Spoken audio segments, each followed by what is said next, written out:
Ryan Live subscribed to your channel for 12 months.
Hello, everyone.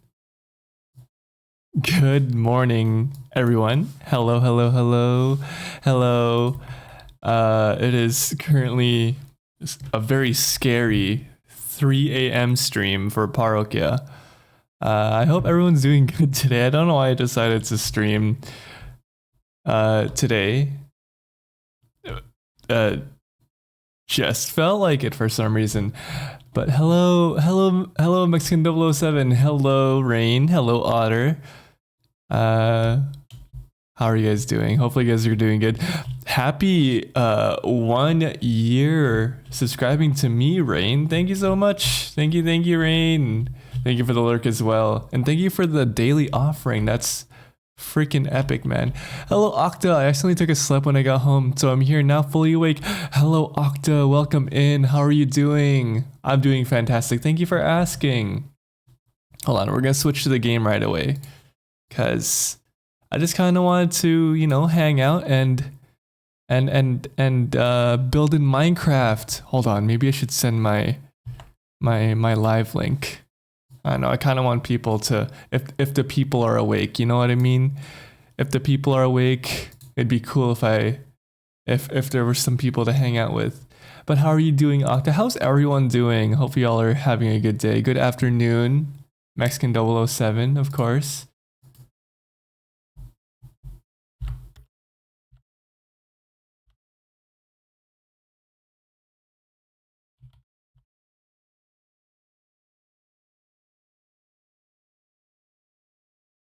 I have been I've actually been playing like a whole lot of Hades 2 lately, you guys.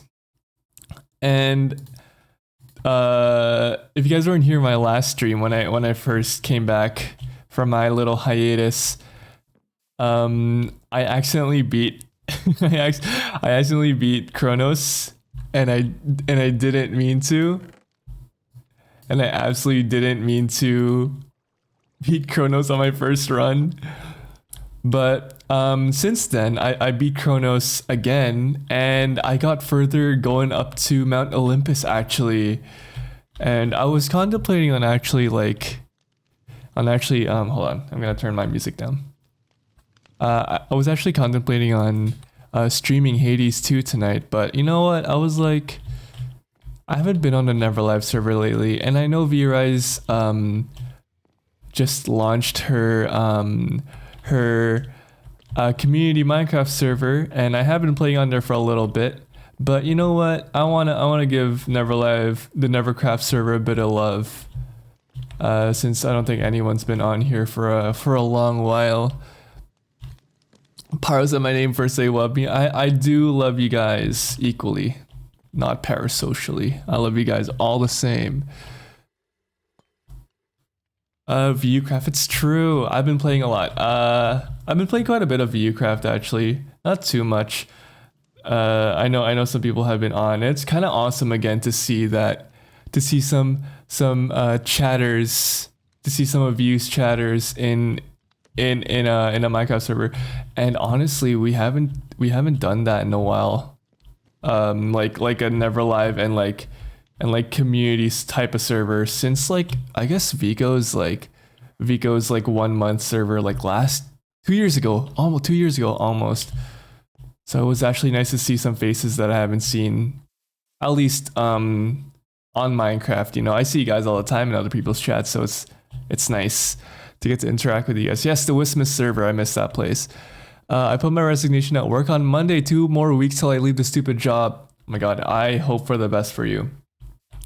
I saw because you were in Grimable's chat a few days ago, and you said you were getting a new job already, or just leaving this job. Either way, I hope you're doing good, Otter. And you know, this whatever job you get into next treats you well. I don't know too much about what's been going on, man, but I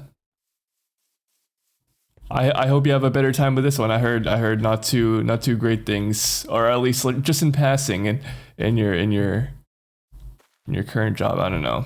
You might have other reasons why you wanted to leave, but best of luck to you. I got one lined up already, though it's for the government. Ah, I see. Either way, good luck on your new job. Good luck. Okay. What I actually wanted to do today is to build some more of this like little like small town area by the farming district. See, I kind of marked some buildings that I wanted to build. So here, and then if we go here, we got 3 more buildings here. I wanted to make like more of a condensed, like a super condensed like town area just outside the main city. I think it'd be sick. I think it'd be super sick. Stable plus benefits, yeah, dude. Like, I'm happy for you, Otter. I'm happy for you. This is some big 2026 moves from Otter Pods.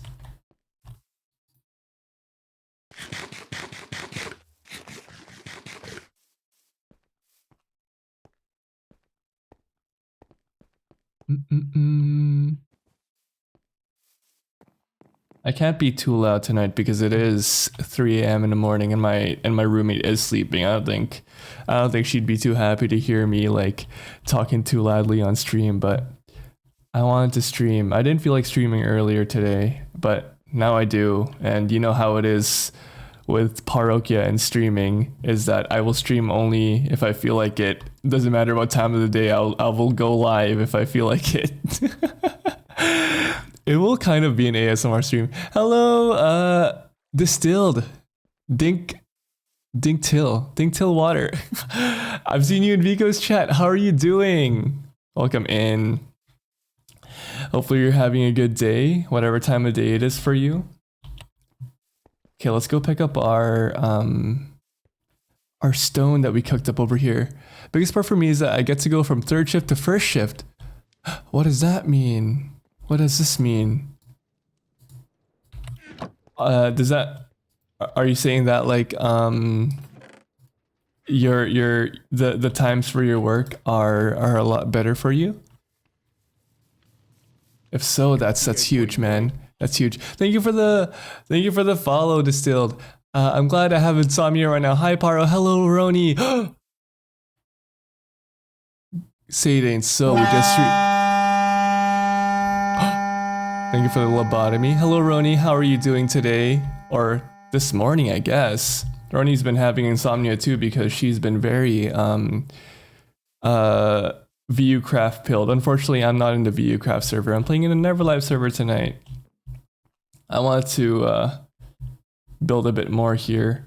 I kind of miss playing on the NeverLive server. I haven't been onto this on the server for a while.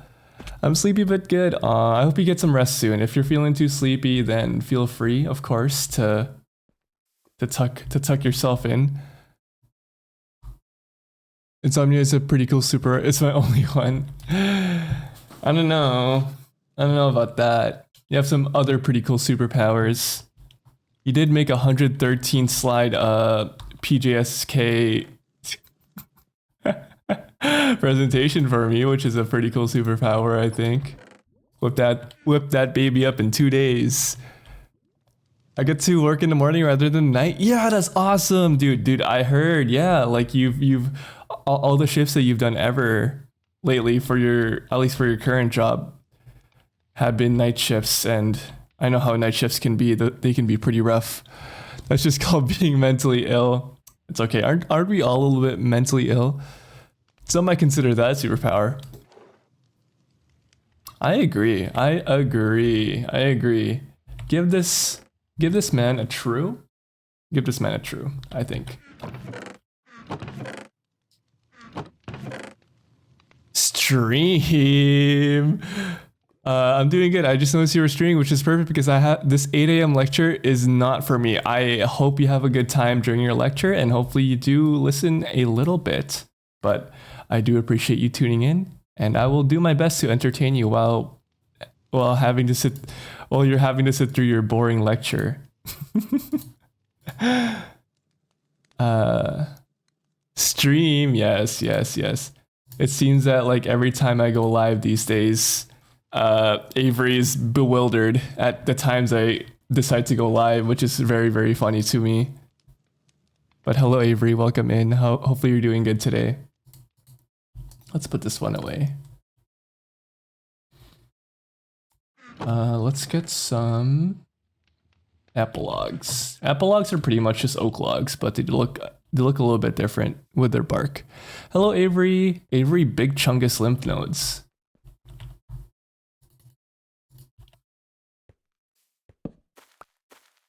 I love that guy.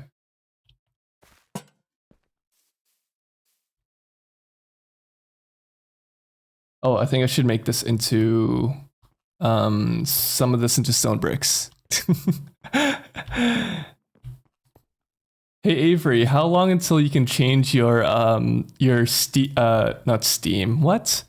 Your Twitch name, Steam name. I don't think we're friends on Steam, are we? I don't think we are. Your Twitch name. I wonder how long you're gonna be Avery Big Chungus Lympha. A couple of weeks and I am gonna be Avery Ligma. You already got another one. That's crazy. Avery's already got another one lined up. That's insane. That's why they call Avery the dedication guy. I don't know. Got it all planned out. It's true. But hopefully you're doing good today, Avery. Ligma balls. Why is my Twitch not allowing this? What the hell? Not Avery. Roni can say Ligma balls Twitch. I allow it. But yeah, a couple of weeks and I am changing it to Vika suggestion. Avery Ligma. That's awesome. Why haven't you done that? I feel like you haven't done that yet. That's such an easy like thing to think of. I can't believe you haven't done Avery Ligma. Unless you have. That's crazy. My first automod, I'm honored. Not true. Not true. At least I don't think so. I don't know why, guys. Like, my automod thing for my channel is so weird because it just like flags fucking everything, and I have like the lowest I have like the lowest like protection tier for my auto mod shit. Like I don't understand why it just doesn't let you guys say Ligma balls of all things. Like what the fuck? I do it, but usually on Gartic and with friends on game nights. Also, there's my alt account on a website. Orange YouTube. On Orange YouTube, Avery is called Avery Ligma. I'm just kidding.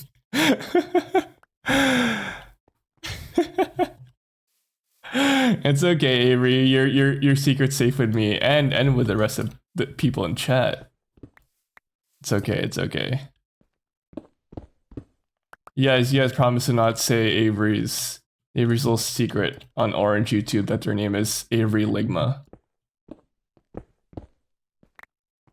Avery on Orange YouTube? That's crazy. I don't think they're posting on it. I think they're just a user. No, I'm just kidding. I'll stop. Maybe I just do be saying shit sometimes. Your secret's safe in me. With Roni. Now, I don't know about Roni. Your secret, you might need to slide Roni like a $50 bill to keep your secret.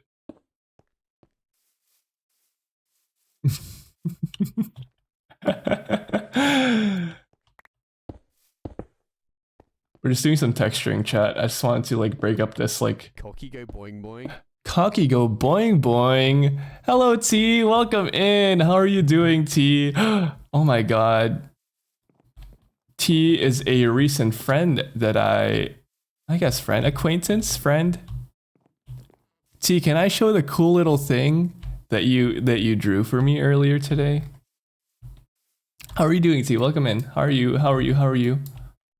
Yes, of course, guys. I want to show you some cool fan art that I got from this individual named T. Let me show you guys.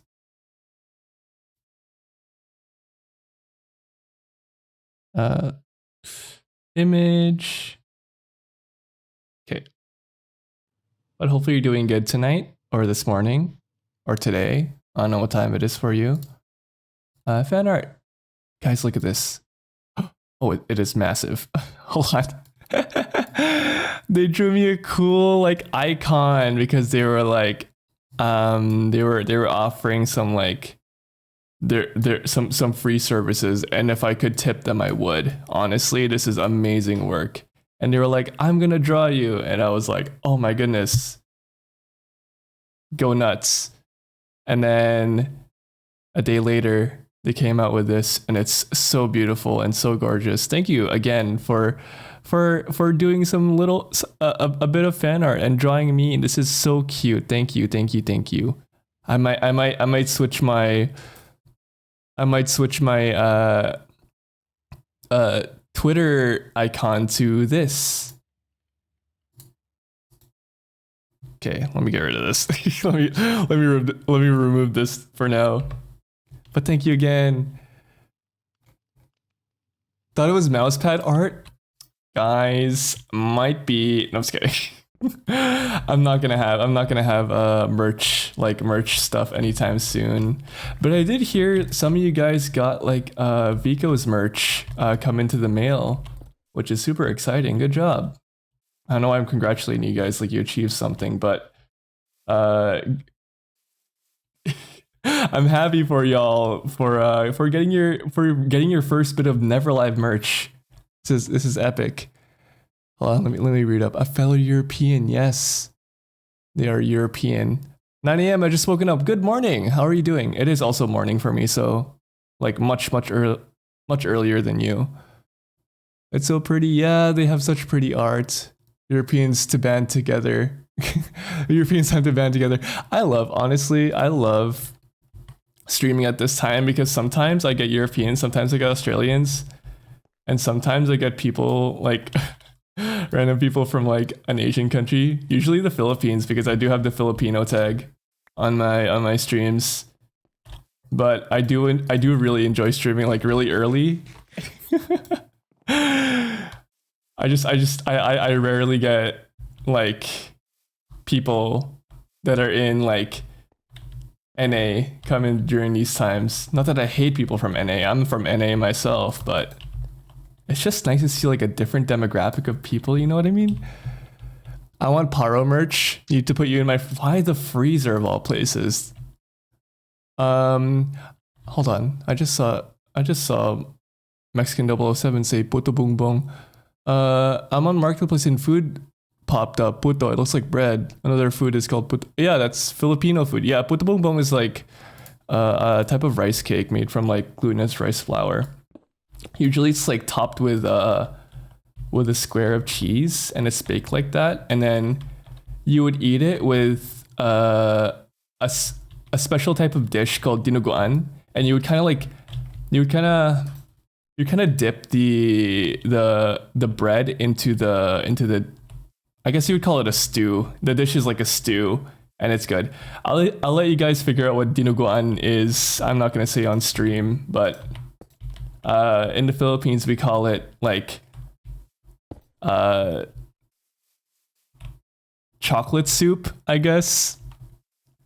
I thought it looked like flan on the topping. It's not, it's cheese. It's usually cheese. Sometimes we put like coconut on as well, but it's usually cheese. Holy moly, a big giving me ideas. Hold on, let me catch up with chat. I want Para merch. I already read that. I haven't got any news about my shipment. Oh no. I'm manifesting. Within the next couple of days, Avery, I promise you're gonna get your shipping info. Achieve the survival of the delivery waiting time. Good luck, you guys. I hope they don't get lost in the mail because that is devastating. Speaking of which, actually, I got some of like your guys' gifts for me for Christmas, actually.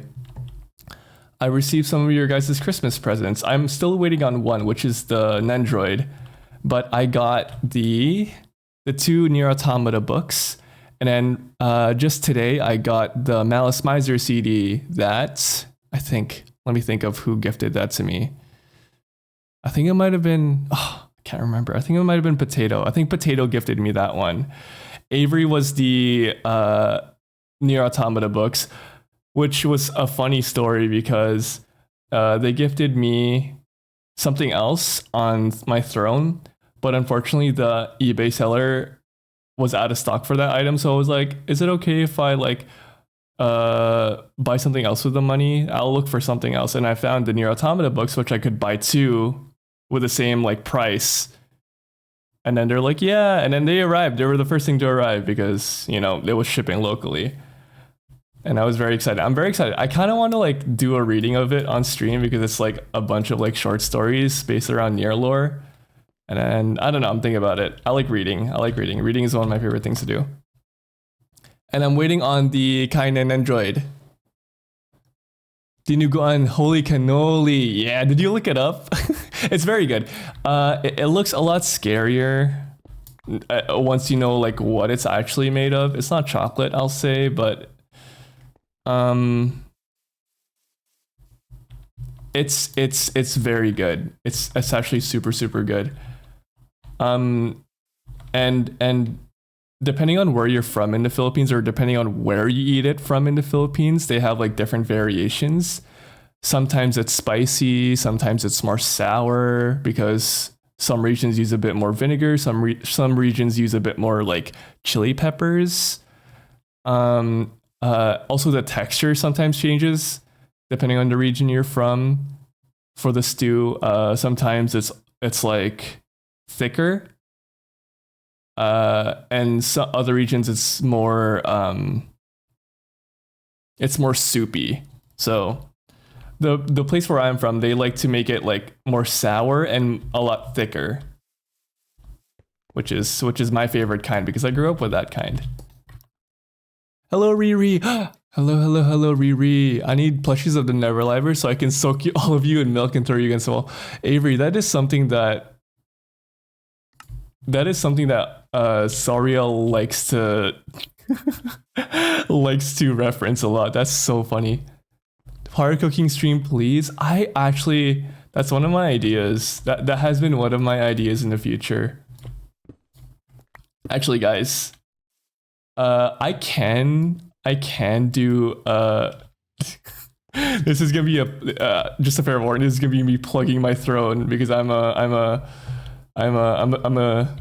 greedy bastard. But if you guys actually want to watch me do a cooking stream, which I am very open to doing, I have all my camera setup stuff, but the only thing I need is something called a dummy battery, which is pretty much a battery that plugs into my DSLR camera and it plugs into wall power so I can keep it running like for a prolonged amount of time as long as it's plugged in. And guess what? It's in my throne. It's like $30.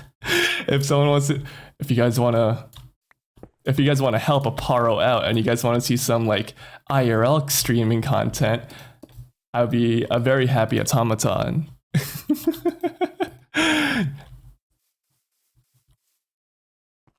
But yeah, no, I've been thinking about doing some like cooking streams because I love one of my favorite things to do is cook. I love doing cooking streams. Lore reading stream sounds very cool. I want to read the book so bad. I haven't started reading it because I'm like, I haven't had the time. Actually, I haven't had a lot of free time lately just because I've been starting to work on some other NeverLive projects. And I've been doing a lot of like writing myself for my own videos on YouTube, which I highly recommend that you guys go check out because I've been popping off on YouTube low key. Just kidding, but I've been producing fairly regularly since the start of the year. So hopefully you guys have been enjoying my stuff on YouTube. Currently working on a video with another NeverLiver. And potentially one more with another NeverLiver. So we'll see how that one goes. A Wooligan plush now, dude. I would love other than NeverLiver, NeverLiver plushies, I would love to have, because most of us in NeverLive have mascots, and I would honestly love like mascot plushies. You know, that'd be so cute, right? But in order, I would really love a parishioner plushie, but I haven't really finalized my mascot design just yet because I've been so busy. I haven't been able to finish the art for it, guys. I'm sorry. I did say like before I went on hiatus that I planned on doing like a bit of a parishioner reveal stream in 2026, but I didn't tell you guys exactly what date because I wasn't sure and I haven't really worked on it yet. But I'm promising you guys that it will come. The parishioners will be real and they won't be ducks. They will be something else. I saw you plopping stuff on YouTube. Yes. Very enjoying it. I love Gakupo on YouTube, I guess. I don't know why you have to be so tsundere. Veronia Vinter, what the hell is this? But I'm glad you guys are enjoying the stuff that I've been putting out. It's been fun. It's been a lot of fun. One of my favorite things to do is just the process of making YouTube videos. Videos. I love researching. I love script writing. I love editing. Obviously, I want to get better at like script reading. I feel like an aspect of my content that I want to work on more is like my delivery when it comes to like speaking and saying a script. I feel like I'm a little bit too boring and also like the way that I write my scripts. I want to get better at. I want to be more engaging, you know. I want to get better at like pacing my videos as well. You know, that's one of my goals is to get better at that. And I won't know if I'm better until I start seeing the numbers go up. You know what I mean? So I'll try different like tactics and all that to see if it's more engaging to watch my videos. I didn't say once. You should try it more, honestly. That's Roni's gap moe. Is that they don't say humph, but when they do, they're like, oh my god, hazukashi.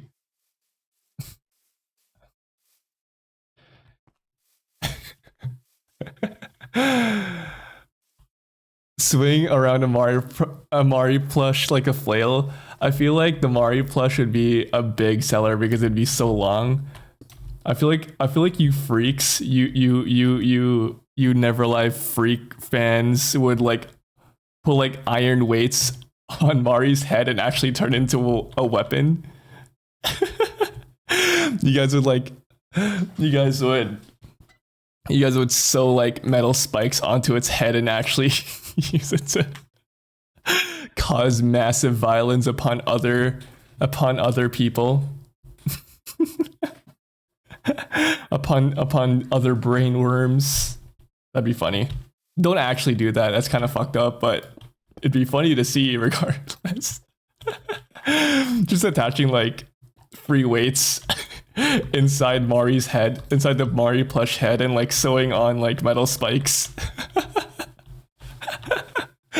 Like, can you fucking imagine getting to spike Mari through security by saying they're actually piercings?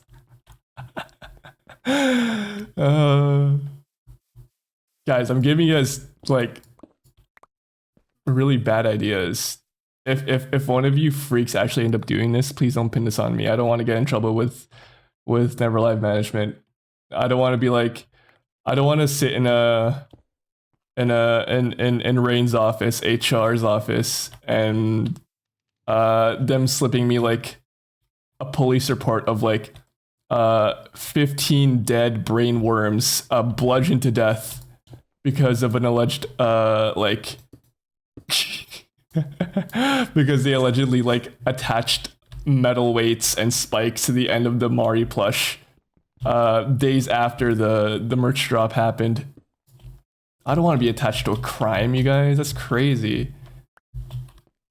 I want to be good in the year of 2026, the Lord's year of 2026. I want to be, you know, a shining example of the good side of Neverlife. You know what I mean?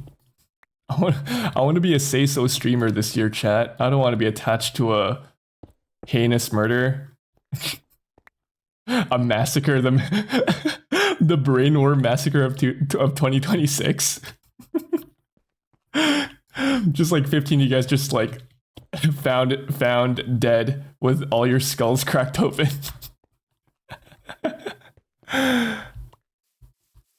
The one on Coffee Shoulder, yes, they are the brainworm. They are the brainworm. The year of the horse can't be attached to a crime if no one knows. That's why I need you guys to like help me out here. I need you guys to be like, yeah, that totally wasn't like Paro's idea. Like, who's Paro? The fuck? The Furk? I'll take your spot, Paro. Don't you worry. You'll take the fall for me. You know, every good escape artist needs a fall guy, and I'm very happy to have Mexican 007 as my fall guy for this one. Thank you. I really appreciate your sacrifice for the cause. Paro who? Exactly. That's what I'm saying. My gap moe's I'm a fucking chud. A gap moe means you show personality traits that you don't usually show, and it's cute because people don't get to see that side of you, and people do often get to see that Veronia Vinter is a chud. So I don't know what you're talking about. That's not gap moe. That's just like regular shit. That's regular like Roni behavior, is it not?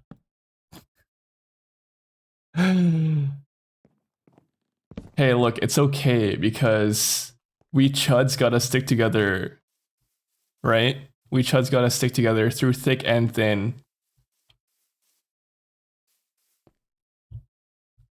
We didn't choose to be chuds. We were born into it. We didn't choose to be chuds in the NeverCraft server. It was it was our goddamn God-given right to be chuds, all right? So don't you worry your little head that, man, I wish I wasn't, I don't know. I wish I wasn't a chud in the Lord's year of 2026. I wish I was a Chad, but no. Chud is the new Chad. You know that show like orange is the new black. Yeah, chud is the new Chad. If you're a Chad in the year of 2026, you're doing something wrong. Something is very, very wrong. You're going to this year with a very, very bad mentality. And I think you should reflect on your actions before you continue on this January. 1, 2, 3, 4,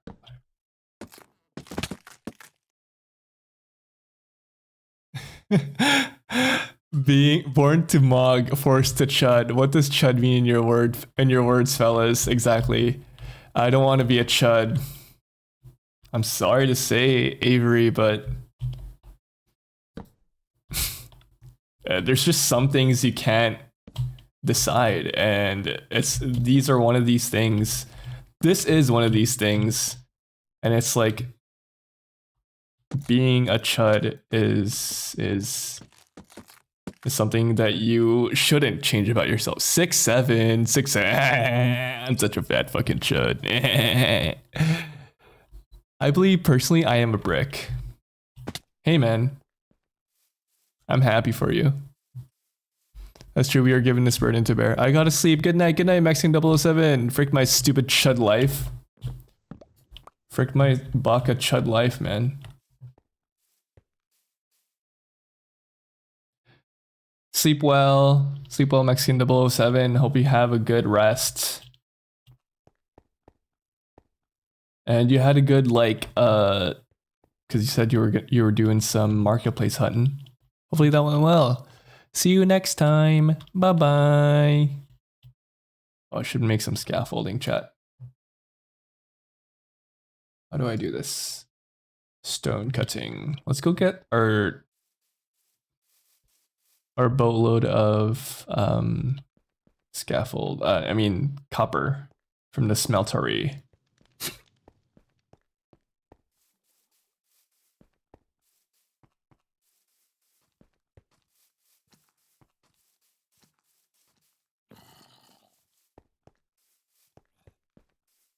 I forgot to add to this playlist. This is my like typical stream playlist that I made for this outfit model, but I wanted to add some because I've been introduced to some new music lately, but I haven't had the time to add to it.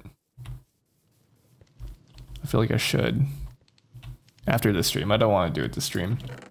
I was also thinking of doing an art stream today instead of Minecraft, but I'm already fucking here. I think 2 of these are good. Oh, wait. Oh, no, we're good. I don't think we need to do this. How that thing spinning on the tree? Oh, this? Did you notice that? Also, welcome in, Diabetic. That's a crazy name. I love that. That is because of the crate mod, and it's on a like windmill bearing, I think. And that's how it's spinning. Or magic. Magic is also good. Close enough. It's pretty much magic. It is fire. It is so fire. Yeah, that was Vico's doing, another one of the members in the server. He made that for Christmas. If some of you guys watched the Christmas event last year.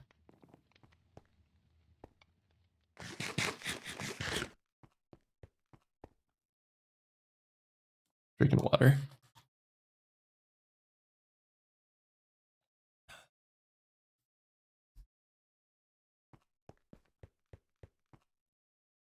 You know, sometimes I try to like gulp.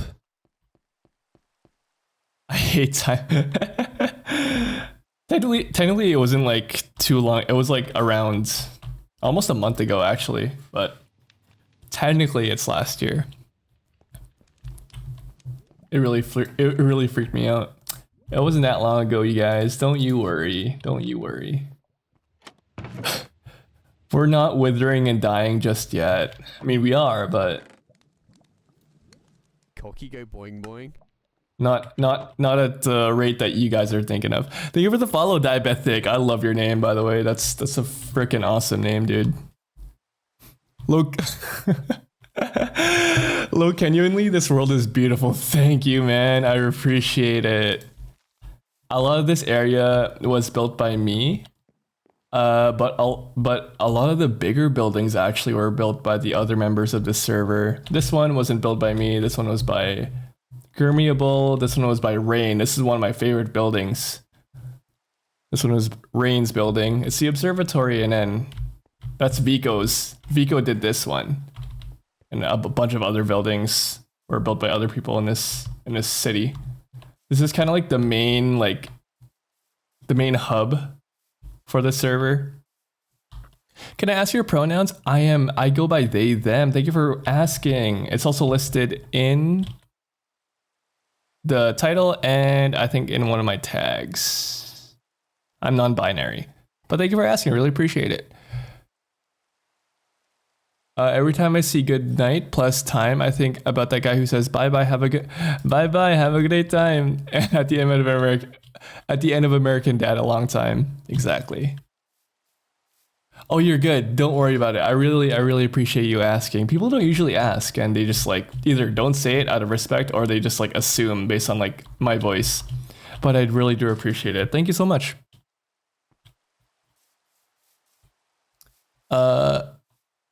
It might the rate I'm thinking of with how my sleep has been recently. Hey? Oh, dude, you should get some more. Sorry, I was like, what were we talking about again? Oh yeah, we were talking about like the slow decline of our lives, of our how we're all like slowly escaping this mortal coil day by day. No, we're good, you guys. Don't worry about it. Who's Neverlivers? So the Neverlivers are, or I should say Neverlive is the VTuber group that I'm a part of. It consists of 11 members currently, with 4 generations and me being in the 4th one. Thriving right now, actually. I'm glad to hear it, Roni. I need to grab a crafting table.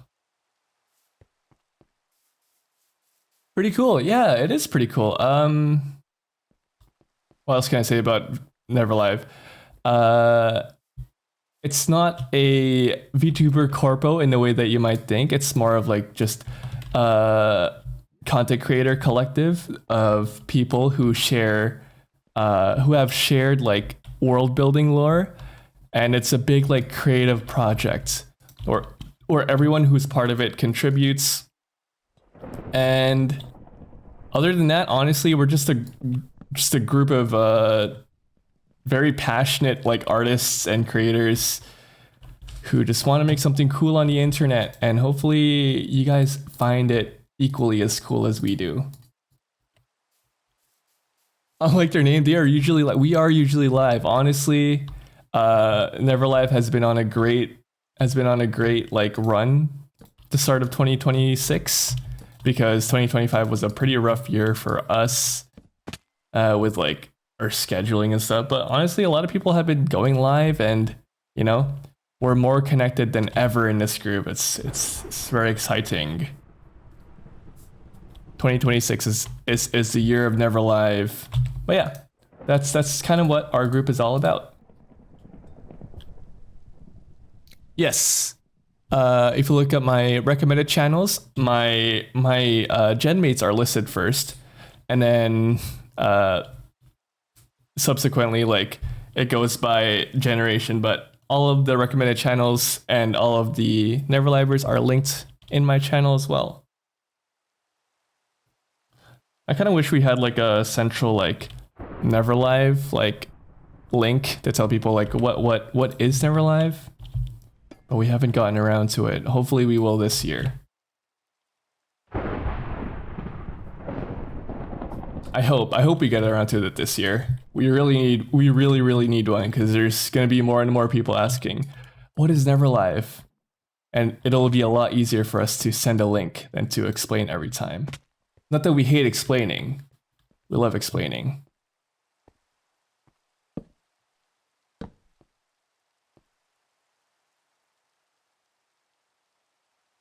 Neverlive.com soon. Hopefully soon. Hopefully. That'd be cool if we had a website, right, you guys? I think everyone would really benefit. Sorry. My nose is really itchy. I think everyone, not even just us, like all you guys as well, would really benefit from having a neverlive.com. That's something we should. I think we will eventually have one of these days. It'd be cool for like sending people for like information regarding our group, and maybe as like a marketplace, like an online storefront as well. I think it would be really nice to have a neverlive.com for that.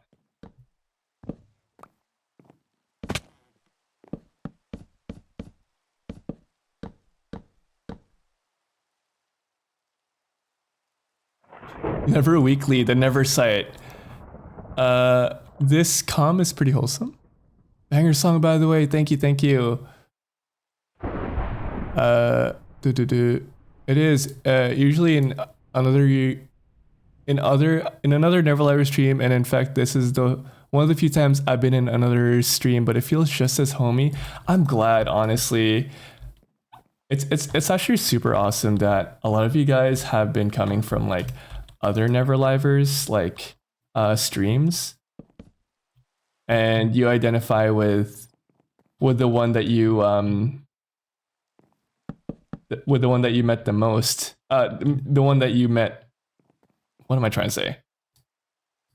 I feel like a lot of people who watch Neverlive identify with the Neverliver that they watched first, is what I'm trying to say.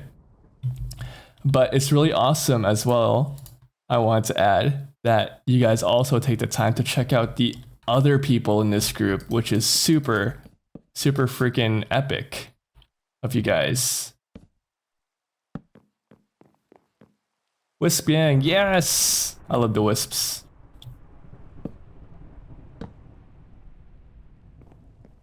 That's one of my goals for this year. Not even just this year. I know it's going to be like a slow build up, but have a strong community of parishioners, which is what I call my fan base in my chat, the parishioners. That's what I'm building towards, and I'm very excited. I'm very, very excited for that day to come. I need more stairs. Let me grab this. Actually, I don't need this here anymore. I'm gonna drop that there, and we're gonna grab this one. Hold on. Actually, I'm gonna finish this. I'm gonna read chat, and then I'm gonna grab like a tissue to blow my nose. I'm sorry, chat. Dropping military vehicle blueprints on Never forums. What is this? Freaking War Thunder? Don't leak military secrets, you guys. Don't do that. Don't do that. It's would be against TOS somewhere. I don't know. What's real life? But also, I freaking love all the Neverlivers. It's so awesome, though. It's so awesome. It's important to have an Oshi in Neverlive. It's so freaking epic, you guys. It's so freaking epic. An Oshi. I mean, you can have multiple Oshis, right? But you have everyone. I'm sure has their Kami Oshi. But honestly, if you haven't found your Kami Oshi in Neverlive, I hope I can be your Kami Oshi in Neverlive. That would be freaking epic. Hehehe. Looks around.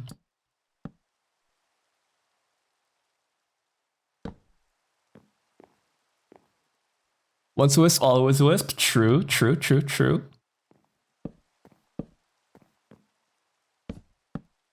Let's put another plank up here. Oops. Plop. Okay. All of you are really cool, and I do look up to all of you. Don't let Vico know this. I won't tell him. I won't tell him. This is a secret between me and chat right now.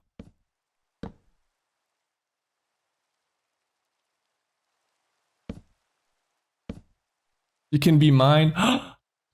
You don't know how incredibly happy I am to hear that you would like to be. I would. Wait, what am I trying to say? Sorry, guys, I'm flustered. I don't know. I don't know how to react to this information. Thank you so much, Diabetic. I think it's awesome. Thank you. If you do really wish to have me as your Kamiyoshi, that would mean the world to me. I don't think I've ever had anyone be like, I'm a parishioner, you know? But I'm honestly, my tactic has been lately is to use the word parishioner online more, on like Twitter posts and on my Discord server. I have a Discord server, by the way, you guys, if you wanna join that. I have a Discord server. I try to be active on as much as I can. I love chatting with you guys on it. It's right there. But my tactic lately has been to use like the term parishioner a lot to refer to you guys. Just so that catches on. It just, you know, it's gonna be good. Trust me, this is a good tactic, I think, I hope. If it's annoying, I don't care. I'm gonna keep using it. Hold on, I'll be right back, you guys. I'm gonna run a quick like 1 minute ad just so I can blow my nose. I'll be right back. Stay put, everyone. Thank you for the offerings, by the way, Avery and Diabetic. Let's see if anyone else did. Hey, I want you scroll up. You already are. Don't tell the others I said that though. Roni, I'm Roni's Kamiyoshi. This is epic because Roni's my Kamiyoshi. I didn't identify with the first NeverLiver. I saw flipping hate that guy. They're very cool, but feels weird to think of them as Noshi since I knew them before they were NeverLiver.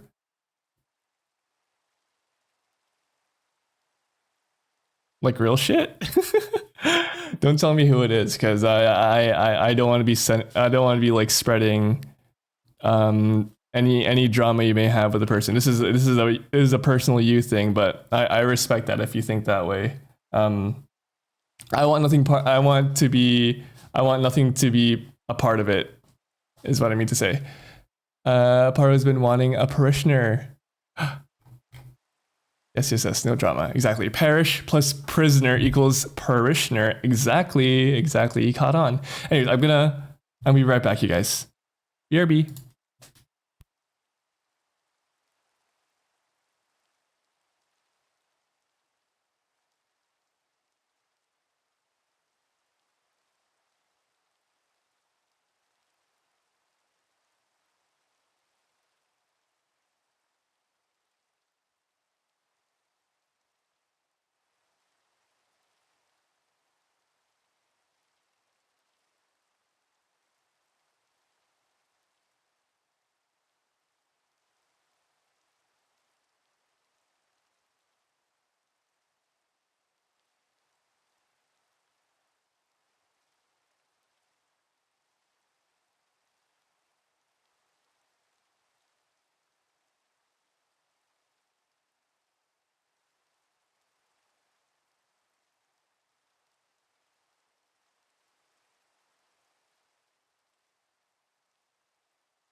Hello, I'm back. Welcome back from the ads. For those of you who aren't subscribed, hello.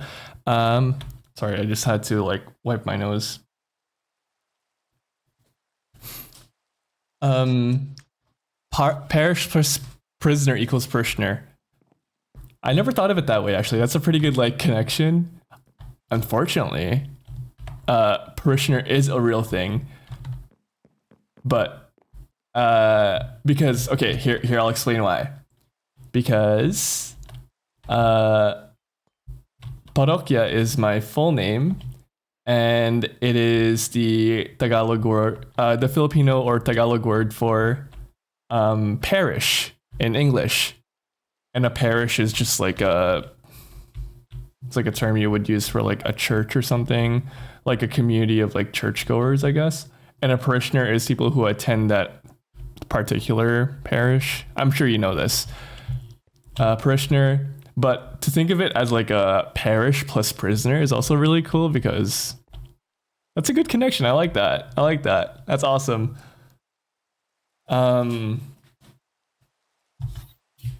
But yes, you guys are called my parishioners. I think it was a very fitting name to give you guys. I also thought of like a bunch of other names when I was thinking of like what should I call my chat during my pre-debut stage, because I didn't know. I didn't know what to call you guys at first. A bunch of spammer. What is your lore? I'll get into that. I'll get into that. Thank you for asking. I really appreciate you guys asking me all these questions. This is so awesome. I never get to talk about my lore. I'll talk about it. Okay, but I wanted to get into like what I was gonna call you guys, like some of the names I wanted to call you guys before I debuted with NeverLive. One of them that I can remember, I haven't thought about this in a while. One of them that I could remember was the Paro the Paro socials. And as funny as I thought that would have been to call you guys that, I was like, maybe like the connotations of actual parasocialism on the internet is pretty negative, and even as like a joke, I don't know if I can like run with that if one of you guys ended up being like very parasocial towards me. I didn't want that to be flipped on me being like, well, you call your chat the parasocials, so I'm like, okay, maybe not that one. Another one's like the Paralites, which is silly as well. I don't know. It's just like a lot of them are just like many different derivatives of my own name. But yeah, I eventually just landed on the parishioners, which is super simple, super awesome, and it fits. It just fits because it's also just a real word, and it's just simple. I liked it, and that's what I stuck with. Okay, so my lore. I never get to talk about this ever, and I love talking about my lore. It's one of my favorite things to do because I love writing. I love lore writing. I am an ancient heavenly automaton that was used during a great big war in hell, and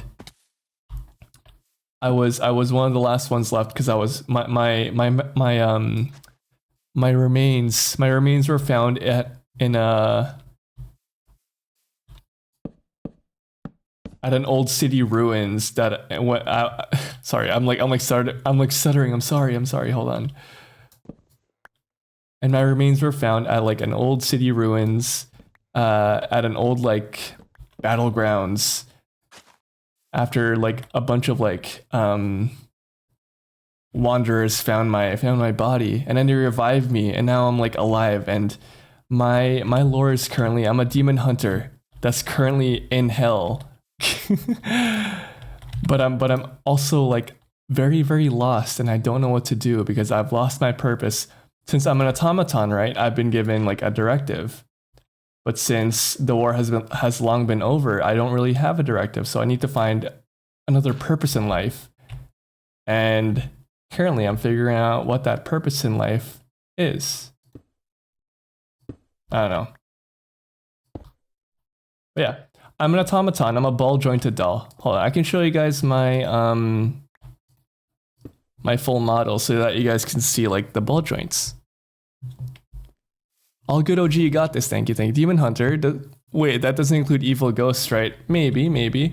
I don't know. Actually, no, it doesn't. It doesn't include ghosts at all because ghosts aren't demons. Particularly like I would be hunting demons, which would include entities such as like if I were to use like Neverlivers as an example, I would be hunting people like Mystic, Grimmeable, V-Rise technically would be a demon as well. Tinta, Mocha, and Rain. The only ones that are exempt from this would be Comfy, Sar, and Wire, actually. Because Wire isn't actually a demon. They're a Nephilim, which is like a, I'm pretty sure is a crossbreed between a demon and an angel. So I wouldn't be hunting them. I wouldn't be hunting Sariel because they're a robot, and I wouldn't be hunting Comfy because they're a zombie. They're just undead. And I also wouldn't be hunting Vigo because they're also considered undead to me. And it doesn't fit the criteria of like the type of entities I would hunt. Grimmy's a demon, thought she was a test tube baby. Same with V-Rise, technically. They are considered demons in our world. I'm pretty sure. If they see this stream, they can correct me.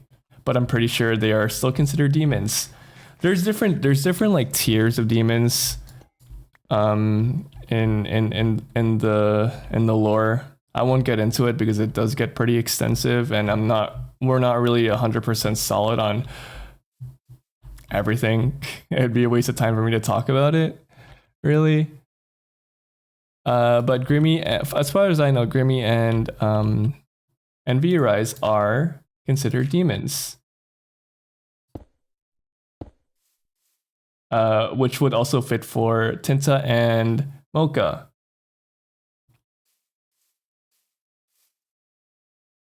Sar, my favorite freaky robot. It's true. I love Sar. New purpose to be an epic streamer. Yes. Hold on, I want to show you guys my full model here. Look at it. For those of you who haven't seen it yet, this is actually not how I usually look like. I can load in my like original model if you guys want to. But let me take this off. Look, I have ball joints. Check it out. I'm like an automaton. As you might be able to tell, I'm a big fan of Nier Automata. I'm a humongous fan of Nier Automata. I love a lot of my lore is like I took inspiration from the lore of Nier Automata and Replicant. So a lot of parallels are you will be able to draw a lot of parallels from that. Nier mentioned, I love Nier, you guys. I love Nier so much.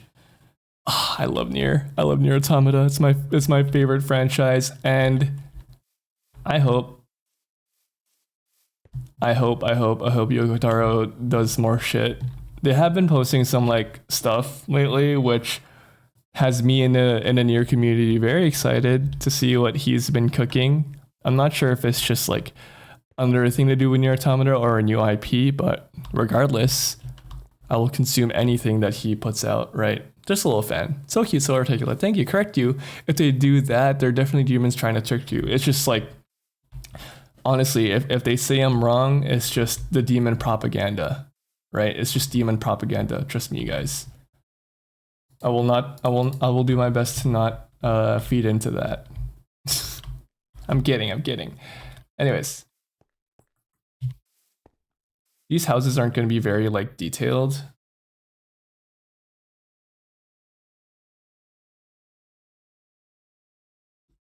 Water break.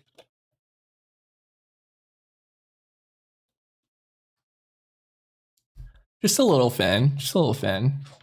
Okay, let's go grab some glass panes from the house. So who's a little person jumping for joy? That is... I'm also a big fan of Uma Musume. And if you play the game, you will recognize like this little dance from like their chibi models. And actually a friend of mine, Grimmiable, who's also part of Neverlive, commissioned this for me as a little like birthday present. And it's one of my favorite ones, so I put it in the corner. But it's based off of my original model. I'll show you guys actually.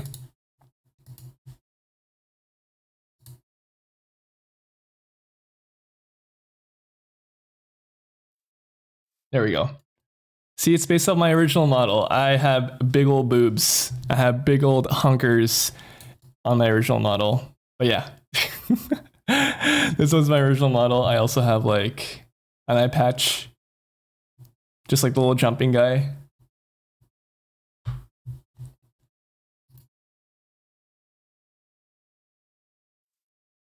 But I have been using...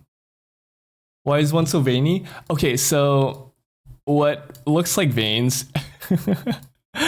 are actually cracks on my I guess you would say like my skin, their battle damage, and it's like showing you guys like what is under my porcelain skin and all that stuff. Yeah, it's battle damage. It's supposed to show that I'm like cracked. I'm cracked in Fortnite. I can't wait for another lovingly crafted, emotionally gut-wrenching story from Yoko Taro. I hope so. Fortnite mention. Speaking of Fortnite, Sleep's finally drawing me into its cold, deathly embrace, and I enjoy stream. Thank you for hanging out with us for a little bit. Roni, I really appreciate your company. Sleep well. Speaking of Fortnite, yeah, I've been wanting to play a little bit of Fortnite recently because Kizuna Ai is having a collab and she's in the game. She's in Fortnite and I kind of want to buy her while I have the money. Speaking of Fortnite, I haven't played though, but maybe soon. What was I gonna get? Some glass panes. Fort Nort, we like Fort Nort. Fort Nort.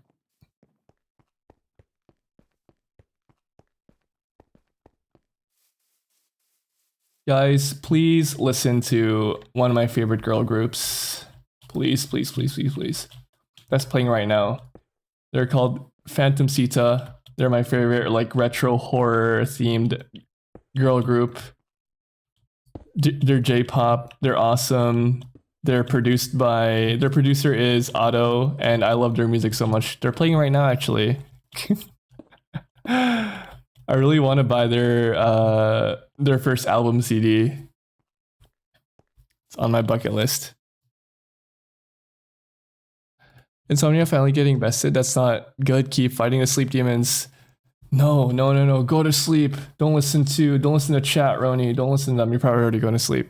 Phantom Sita. Yeah, they're called Phantom Sita. Phantom Sita.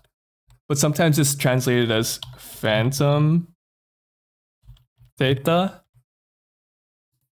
when it's written in Japanese and translated to English, but officially they're called Phantom Sita. It's just sometimes the weird translation translates it to Theta.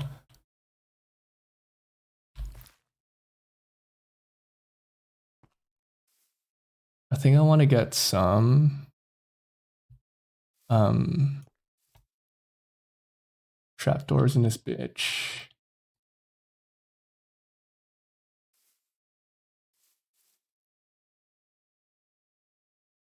Insomnia is too good of a power to lose. It's true. But if you need to go to sleep, go to sleep. That goes for everyone. I really appreciate you guys hanging out with me. I'll be playing Minecraft for a while longer.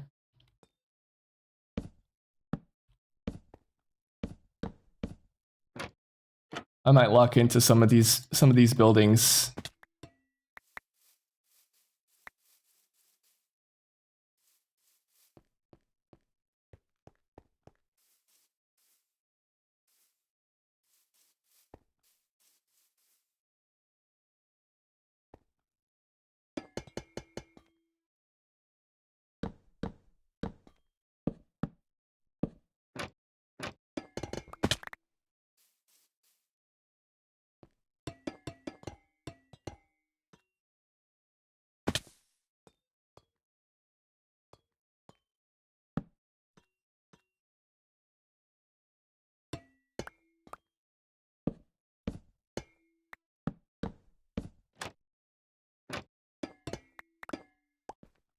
Sleep is for the weak. Sleep is for the strong.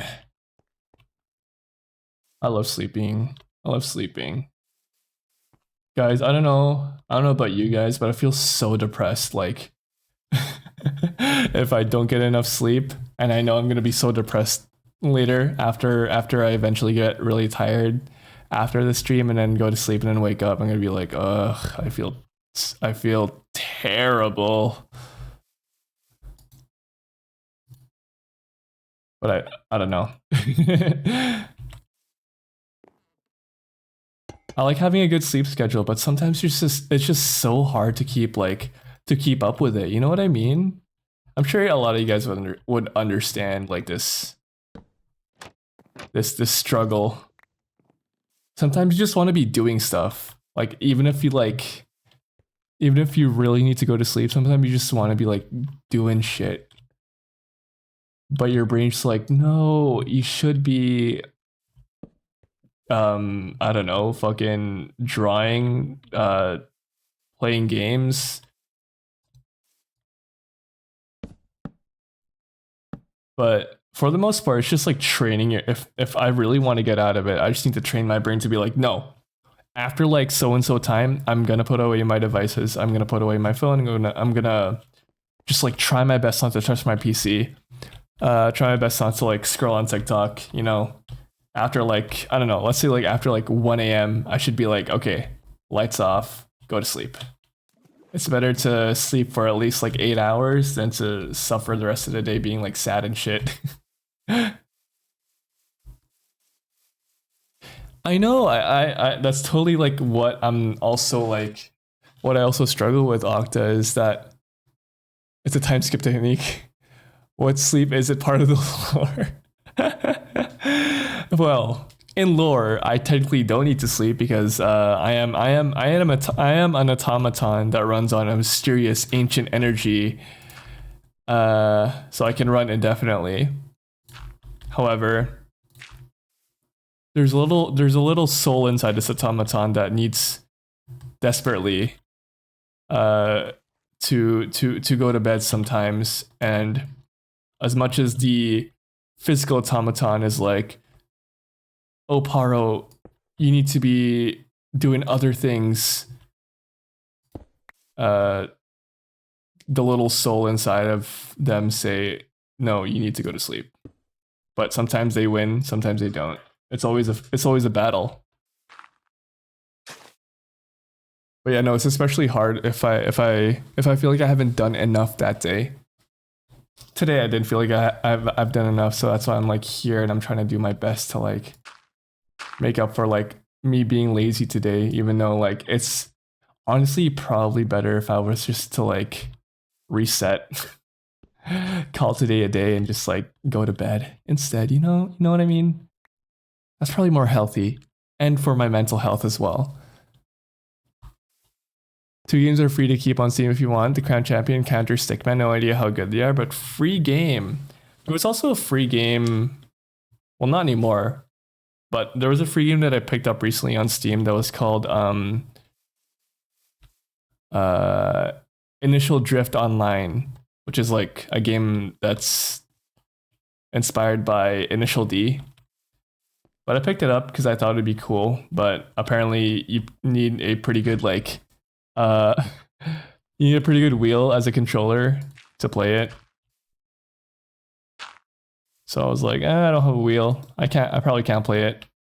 But it's in my library now, and I was able to pick it up until you were able to get it on Steam until like the 18th. Not anymore though. It's gone now. Or no, you have to pay for it now. Excuse me, I'm doing something here, man. You need a wheel? Well, you don't need a wheel, but the game was like, to enjoy this game to its fullest extent or whatever, it's best if you use a wheel. Because it is a drifting game, like it's a racing drifting game. But you probably don't need to. It just recommends that you use one. You know what I mean? Oh, speaking of like games, chat, I don't know if any of you know this, but I own a Wii. I got it actually like last year for Christmas, just because I was like, hey, I want a Wii, and then one of my siblings bought me a Wii for Christmas. Anyways, I finally got around to. Yeah, it's so fun. It's like what I saw Chingy saying ZZ earlier today. If you are a robot, you can still feel exhaustion. Exactly. If you have a soul, you will get tired. Anyways, what was I gonna say? I have a Wii, and I finally got around to not jailbreaking, homebrewing it, like last week. And there has been some games that I've been wanting to. They didn't even realize how you'd grab one, a Wii, with my hands. I don't know. Anyways, no, I gotten around to finally homebrewing it because that was my intention with the Wii. Obviously, I can't promote you doing that because this is Twitch. Homebrew at your own risk, you guys. But there has been some games that I wanted to play legitimately. This is me winking. On stream, and one of them is Mario Kart, and I really want to play Mario Kart on stream. Mario Kart Wii specifically. Oui, like yes in French. Oui, exactly. Twitch, don't kill me. I bought these games, and you have no proof. You have no proof that I didn't buy these games. So, joke's on you, Twitch. As far as you know, I own these games.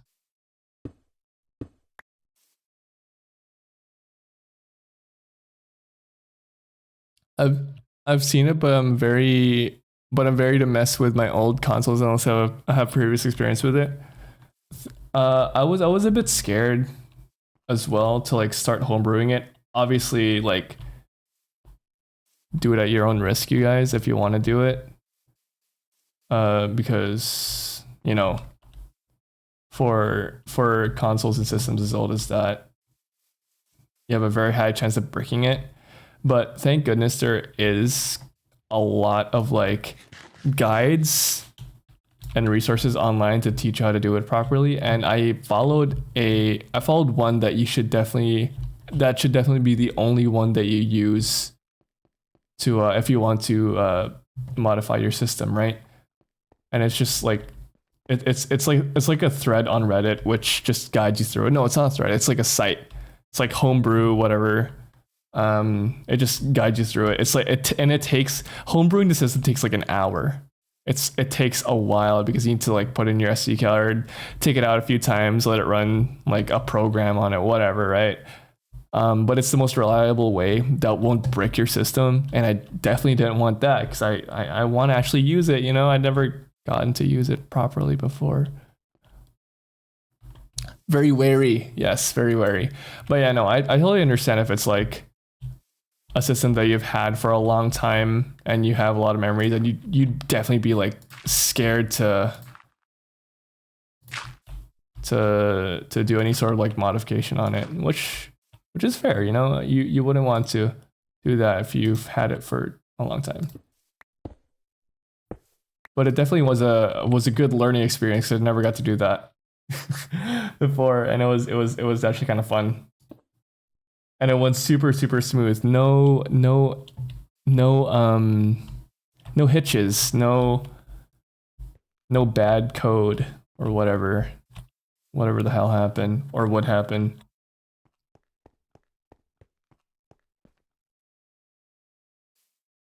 In fact, we call it a Wii Extended Experience, 100% original. Exactly. We call it the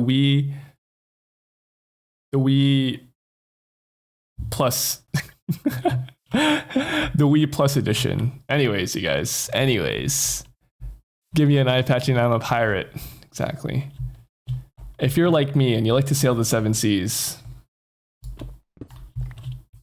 proceed with caution. But don't do it, guys. Piracy is actually bad. Piracy is very, very bad.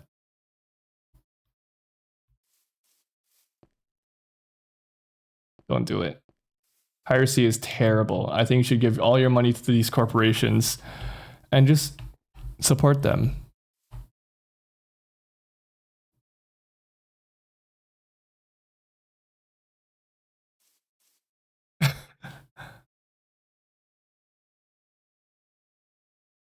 The homebrew is the first completed project of a Pioneer. It's true. I actually might get my hands on a PS2 very soon as well, because my friend was willing to give me one that he intends to fix because of a because of a broken optical drive. And once he fixes it, he's like, I'm just gonna give it to you for free because I just want to fix it. And you said you wanted one. And I'm like, that's fucking epic, because PS2s have been selling, at least on Marketplace and in like pawn shops, for like $160 to $200 Canadian. And I'm like, I mean, it's not a bad price, but man, is it ever like, it's still expensive in this economy. $160. That's like a week's worth of food if you're real picky about what you eat. And you know, bitches gotta eat. And I'm bitches. And I gotta eat. I can't just be throwing my money around like I own it. I never have money. You guys know this. I'm broke as hell.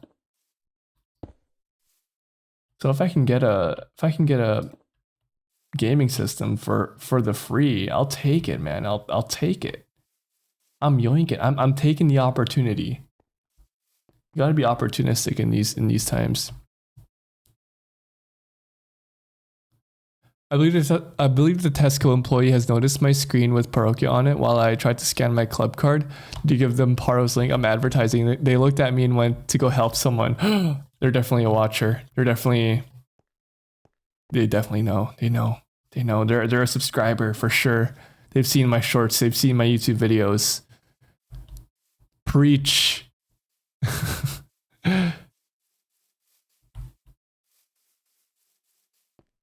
Chat, I kind of want this part to like arch over.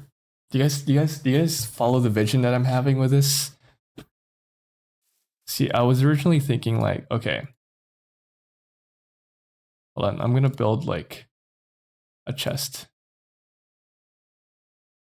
to store some stuff in. Okay, hold on. Let me sort some stuff.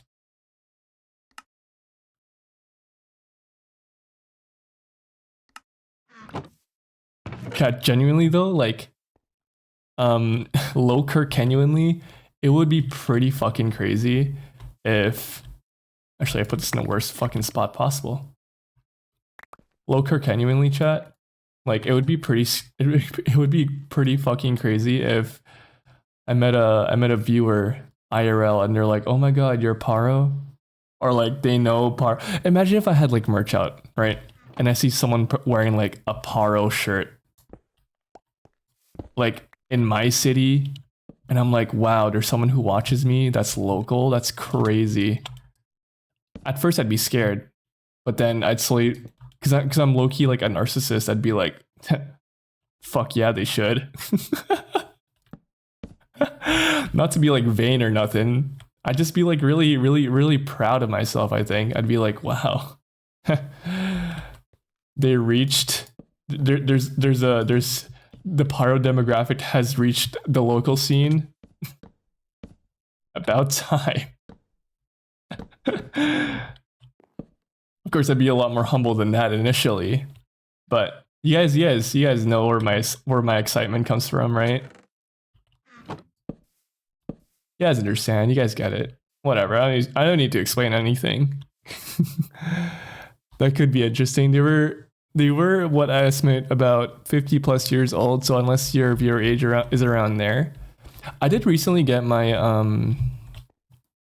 my demographic age range for like my YouTube at least, and it says that most of my watchers, well, a great deal of my watchers identify as male, and then the age range is actually split between the ages from 14 to 18, which is around 42%, and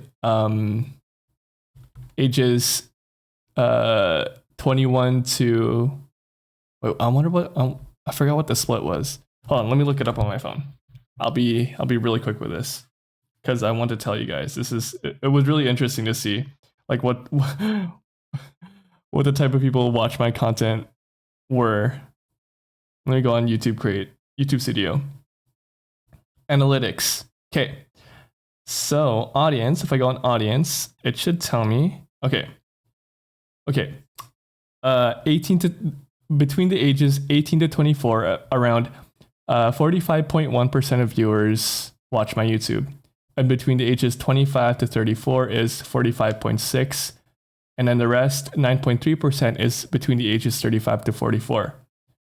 And the gender splits of those who identify as male, female, or user specified, male would be 67%, and female is 28%, and the rest is and the other 5% is user specified.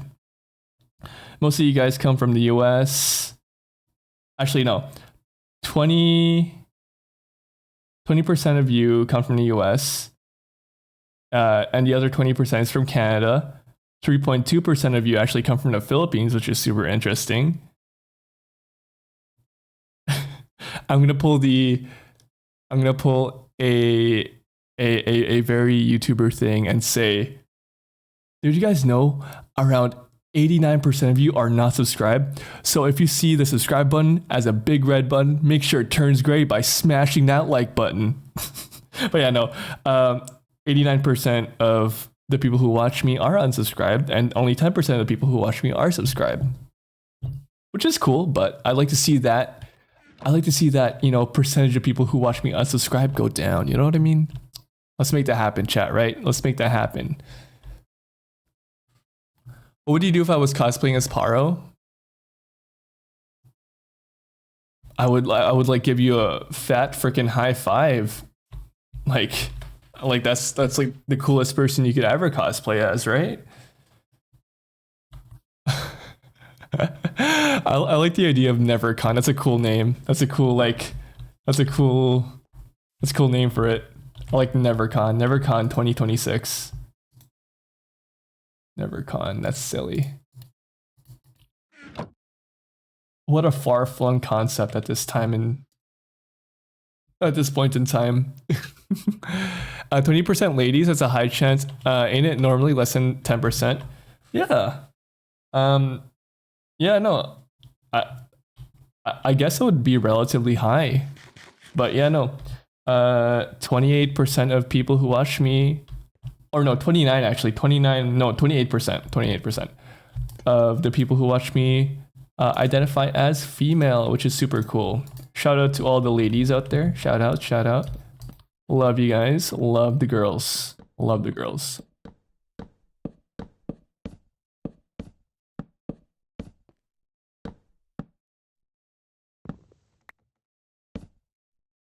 89 is also a pretty low percentage for non-sub viewers, right? I think that's around normal. I think that's like a normal percentage as far as I'm aware. I don't know like anything about YouTube analytics. I'm still learning, so I'm still fairly new to how YouTube works in general, but I think a good rule of thumb is like at least have 50% of the people who watch you be subscribed. I think that's a pretty good split. 40 or 50%.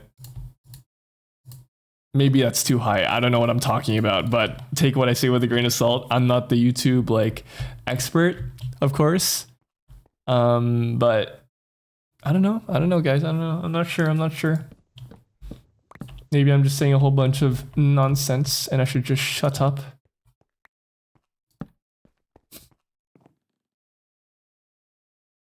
I think about it a lot though. What if there's some Paro cosplayers if Paro makes it big one day, right?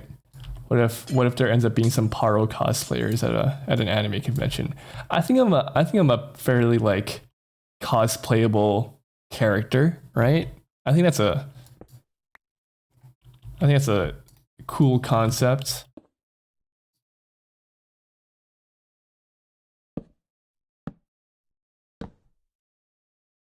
My earplugs are coming off.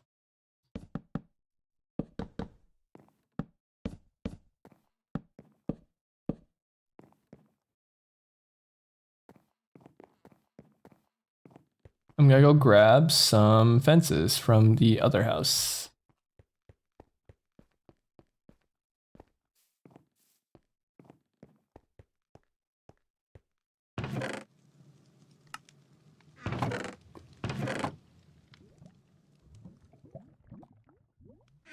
Well, let me grab some of this and I'll read chat. Yeah, no, it seems like I'm misremembering. It seems like 80-70% is normal range. Yeah. To be fair, is if non-sub viewers is high, there's a chance it means you're reaching a lot of new audiences. Yes. I think so, yeah. That's also very true. I mean, I'm a fairly new channel in terms of like uploading as well, and these like splits will be higher, of course. During this time, I haven't really like plateaued or anything because my channel isn't like old enough to do that just yet. Hopefully not anytime soon. But yeah, it most likely is. I'm like reaching those like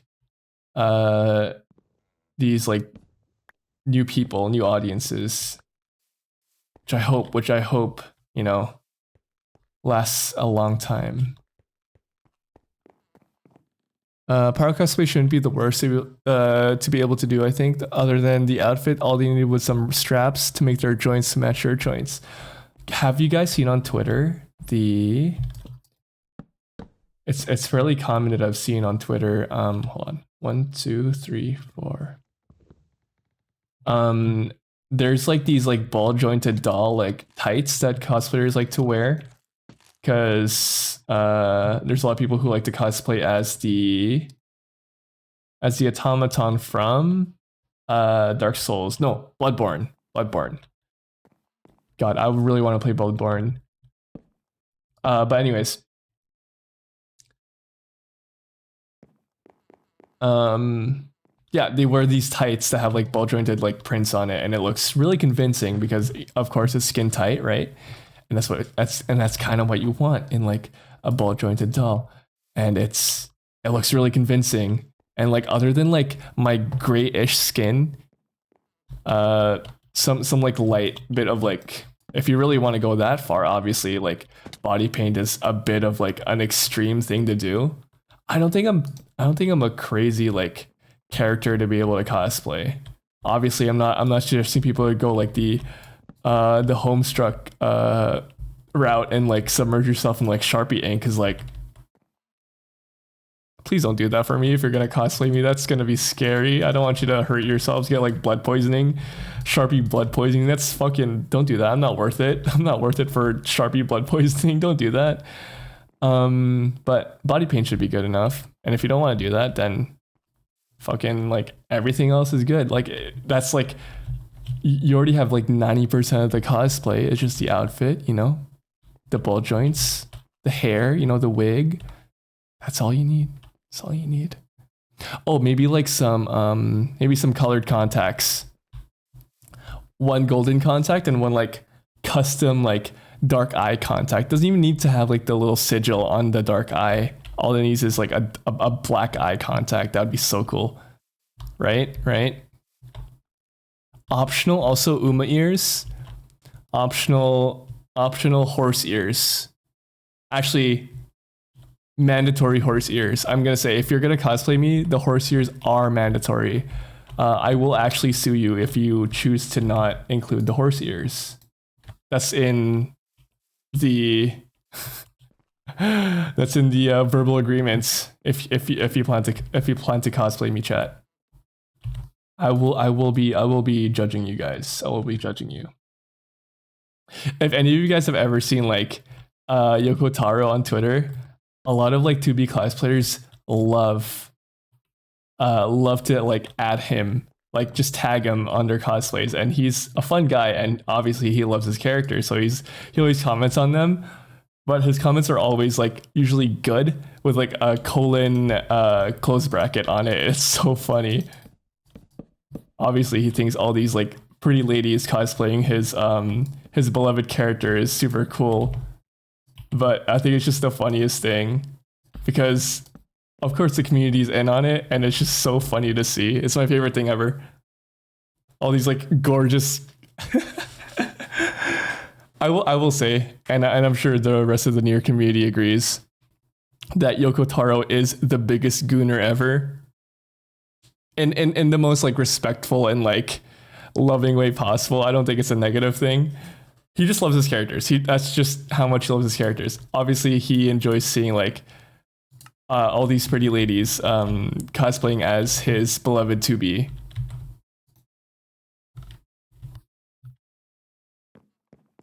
One day, chat. I really do.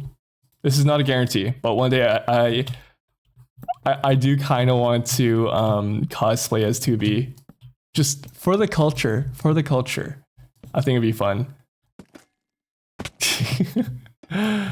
One of these days, maybe I'll do it for like a sub goal or something, or like a subathon goal. I'll cosplay as 2B. You know how Vico did like a 9S cosplay? I want to do it for 2B. I think it'd be fun. Wishing you a prosperous peak that will never reach. Exactly. That will never decline. My peak will never decline, chat. I will be here forever. To be fair, my skin is not too far off. Just need to do some bloodletting. Shout out to fair skinned people. Shout out to all... That sounds terrible, I'm sorry. Shout out to all skin types in particular.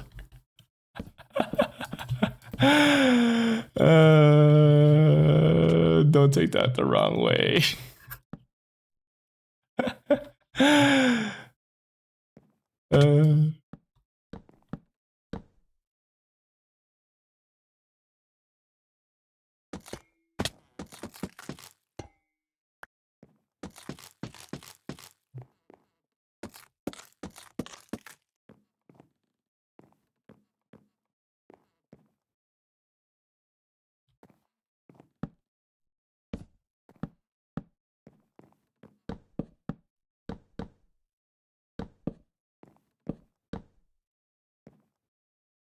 It's true. It's true. It's true. It's true. All skin types matter.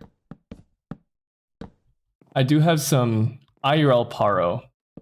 IRL Paro. This is the soul that's living inside the automaton body. Has quite a tan complexion during the summer, and during the winter I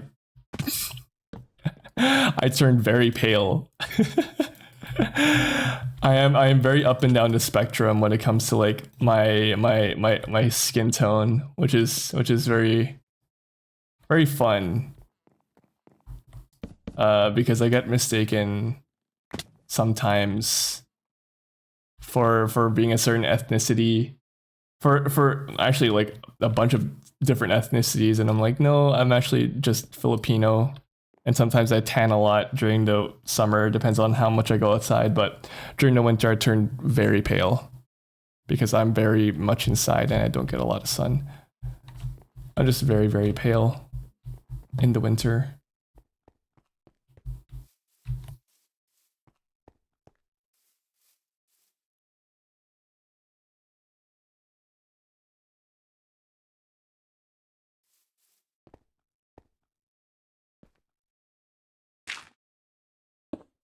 If I do this, 1 second, chat. If I do this, right?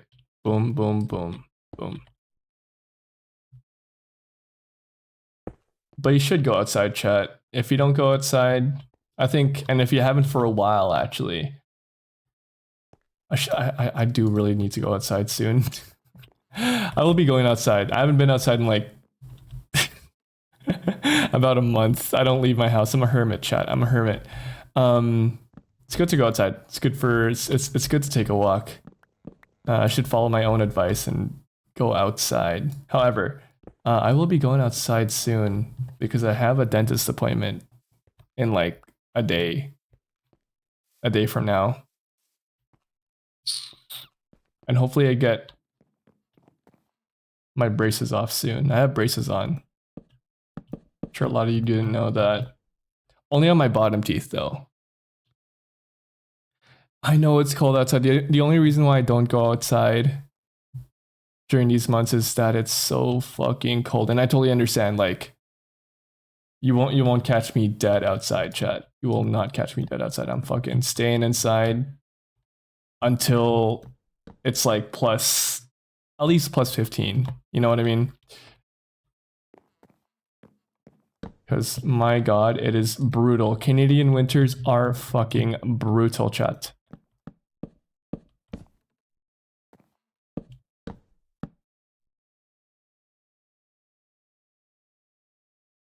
I need the weather to be 30 degrees Celsius again. Oh, me too. Me too. Me too. Me too. Tell me about Avery.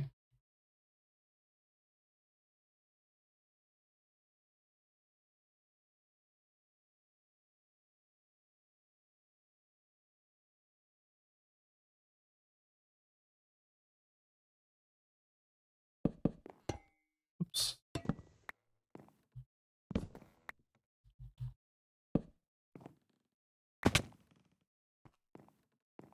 Did this drop? Okay. I need to get some more apple logs.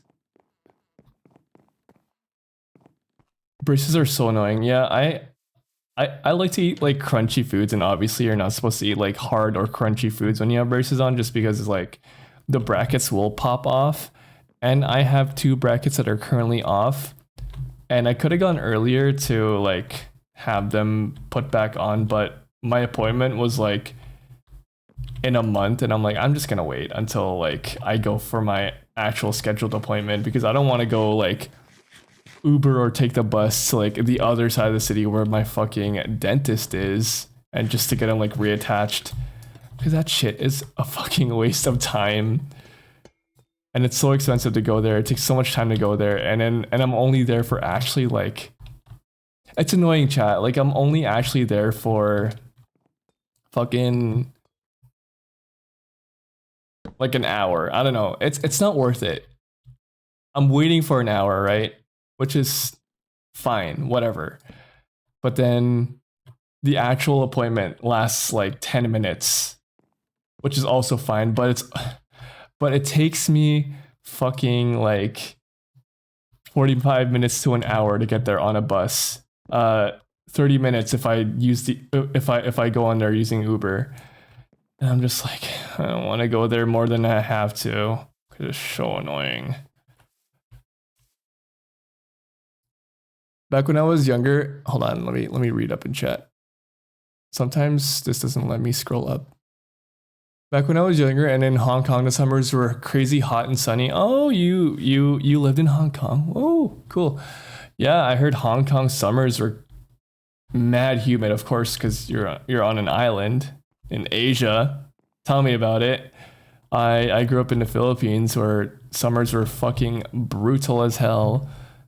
Yeah, no, it's like it's typical to have like 40-degree like summer weather, and it's also humid as fuck. It wasn't fun. It wasn't fun. No, it was fun.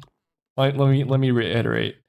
The temperature wasn't fun. Summer was the best time of my life, in any climate, but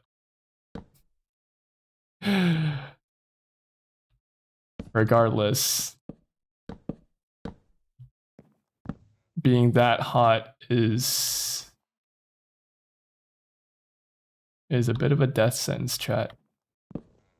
I can't lie. Guys, I don't know how to do this like diagonal roof. I know Rain has done this before, and I'm not sure how they did it, but I'm just kind of like freehanding this shit.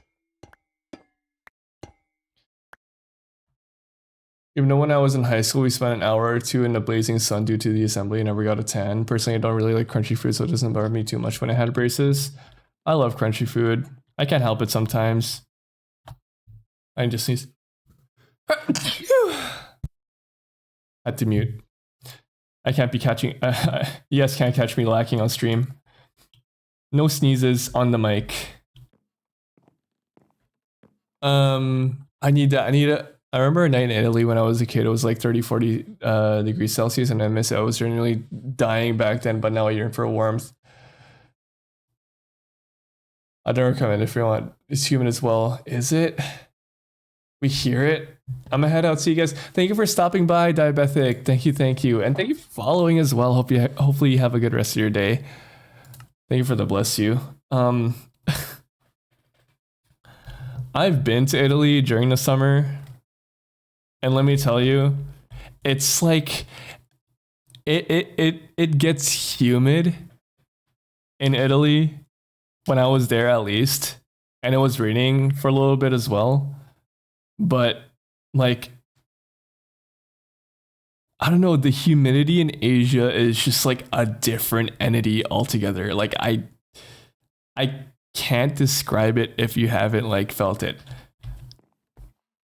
It's just like, you know, there's some days where it's just like it feels hard to breathe with the amount of water in the air. It's sometimes just torture. Like actually. Anyways, I want to go back to Italy. I've been thinking about my trip there when I was in high school, and I want to go back. High key, low key, high key.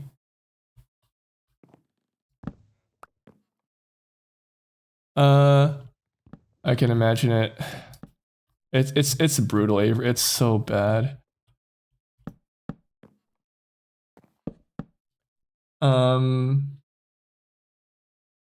I gotta reopen stream. Oh, it's okay. Sorry, what were we talking about? Also, have you heard the Miyu cover of this song? I don't think I have. I should check it out.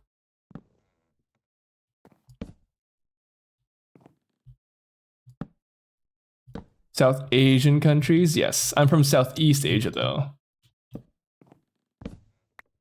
South Asia would be like India, Sri Lanka, Bangladesh. Yes, but it's like similar climates anyways, right? Similar climates.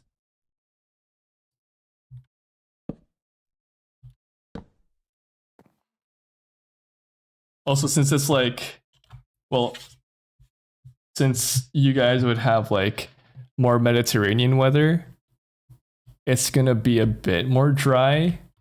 Of course, you'll get humid times, but not as much as like the tropics, of course. It's just a different thing.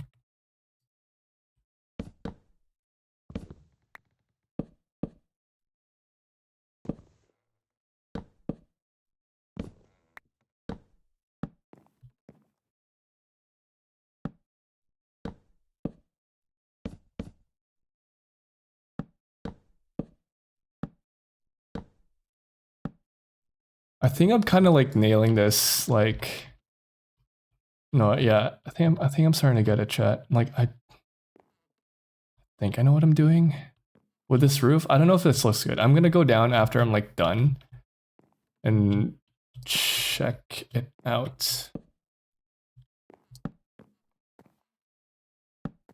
That's what's so different about like. Also, I want to talk about like Canadian summers, right? It gets hot here. A lot of people think that Canada is just like fucking dry as fuck all the time. It's not. Let me tell you about Canadian summers. Canadian summers, depending on where you live, especially, I'm gonna talk about where I live. Specifically, like the region of Canada that I live. I live in the Midwest, right? We're not near water at all, and summers are the driest fucking thing in the world.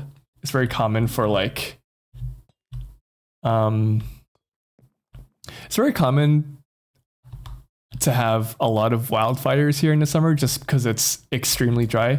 Think of like, I could compare it to like the interior of Canada. I can compare it to like Australia, like the interior of Australia as well. It's just dry, not so much like deserty as the interior of Australia, but like dry in that sense where we just don't get a lot of rainfall.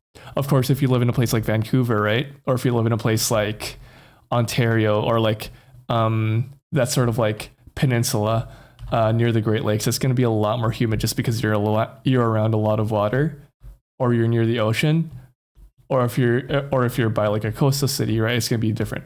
But here in the interior of the continent, it's super dry, and people who are susceptible to nosebleeds get them a lot. I'm not, but I have a lot of friends who do get a lot of nosebleeds during the summer.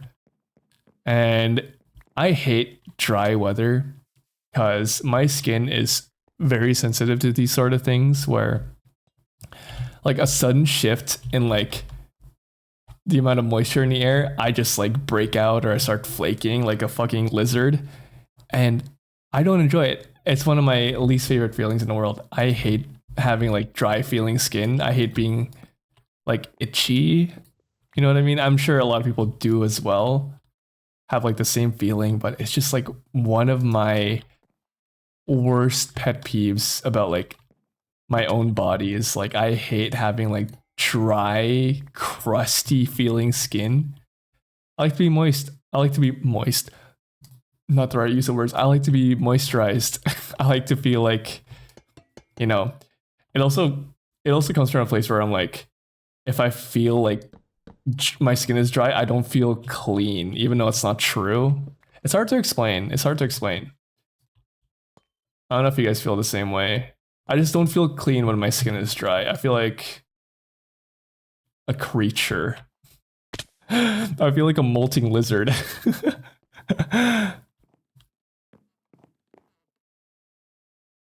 No, you're good, Avery. You're good. Don't worry about it. I remember going to Korea for my graduation trip, and it was supposed to be hotter. It was supposedly hotter, like 35 to 36, but it's not humid at all. So all us Hong Kongers were able to wear pants and long sleeves. So yeah, I hate it so much. I get it often in the UK. It's crazy, dude. Like, so I recently went to Vancouver, right? I was talking about Vancouver and that climate. And since Vancouver is a coastal city on the Pacific Ocean, they get a lot of rain, especially like that area. That area, the Pacific Northwest, they just get a lot of rain. It's considered like a rainforest just because of the amount of rains. Like that area would be considered a rainforest environmentally. Anyways, I went there during September of 2025, just last year, September, and it was raining a lot, actually. No, it didn't rain a lot. It rained on the very last day, but since it was September, it was sort of getting cold. I went there to meet up with my cousin who was visiting from the Philippines since he was on vacation. And it was around, for the most part, it was fairly warm, at least to me. It was around like 20 degrees to, and lowest like 15 degrees Celsius when I was there. But my cousin from the Philippines was like, wait, this weather you guys wear shorts and like a t-shirt? And I was like, yeah, dude, like we're used to this. And he was like, I'm so cold. It's so cold right now. Like 15 degrees in the Philippines is like, you're wearing like a heavy jacket. You're like bundling up. Cause I'm pretty sure like schools get canceled once it hits like, if it ever hits like below like 15 degrees, cause that's like way too cold, way too cold for a lot of kids.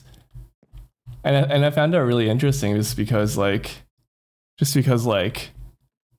I don't know. I think it's cool that our bodies are so used to like a certain type of weather that once you're out of it, you're like, okay, this is normal. This is not okay. This is not normal. Even though like I would be like, other people would be like used to like being in like less clothing in this climate. The other people particularly won't be. And you still think it's weird that they're like, oh, you think 15 degrees is cold? This is like, if I was wearing as much as you, I'd be sweating. I would be sweating in that amount of clothing. I don't know, I just found it really interesting.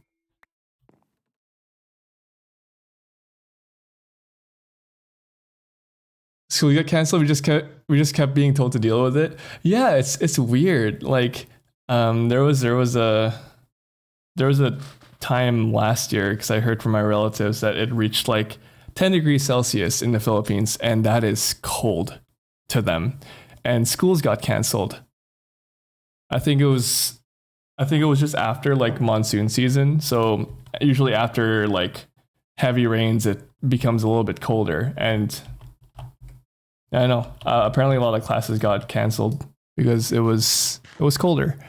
You would try and sneak into classrooms since it was so cold, and we just got forced out. Tell me about it. That's like me living here in Canada.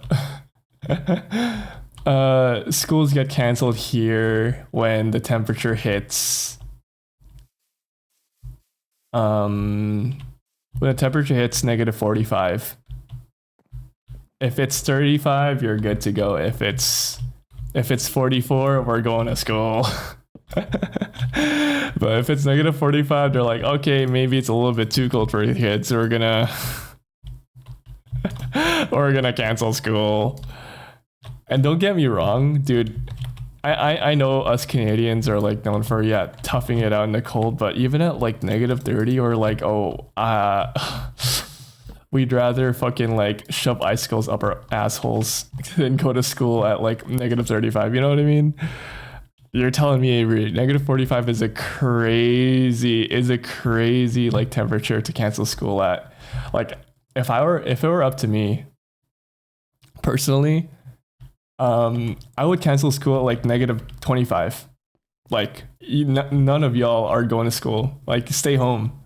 Like for the love of God. But no, that's just like, it's just like the just because like I feel like a lot of it it's also just for like productivity, like national productivity. If you're closing businesses, schools, whatever at like negative 30, then you're then you're missing out on a lot of like money being made during the winter, because you bet your ass that like 95% of the time in the winter you're hitting like negative 30. So like for the sake of like national productivity and the Canadian economy, we kind of have to be open until the most extreme weather. We're Canadian, so we use Celsius. We're not American. So this would be negative 45 degrees Celsius. Or I'm Canadian, sorry. I don't know why we said we. Yeah, negative 45 degrees Celsius. Dog, if it was negative 45 degrees Fahrenheit, that's a different story. We would be like, we would be frozen. we would be like the Thanksgiving turkey in your grandmother's freezer. It can get that low. We have this thing called the polar vortex. It's more of a thing that affects the Midwest. It reaches as low as like, I'd say Nebraska in the US, but here where I live, it regularly affects this area of the continent, of the North American continent.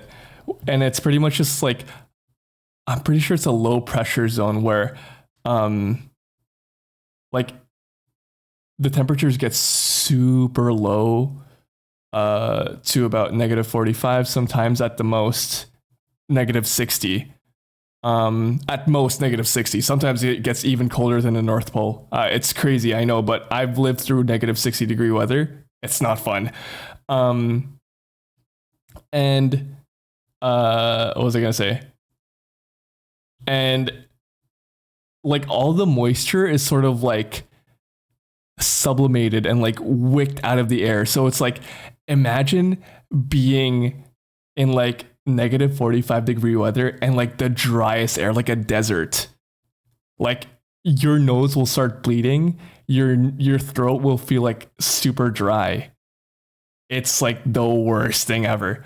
So there was one time where it did hit like negative 60, and it was like the coldest weather in like the last, like, I'd say 100 years. It was the coldest recorded weather in Canada in the last 100 years. And this was during the start of the pandemic in 2020. For about 2 weeks at the start of January, after the new year, it reached -60 all the way up to -63, I'm pretty sure.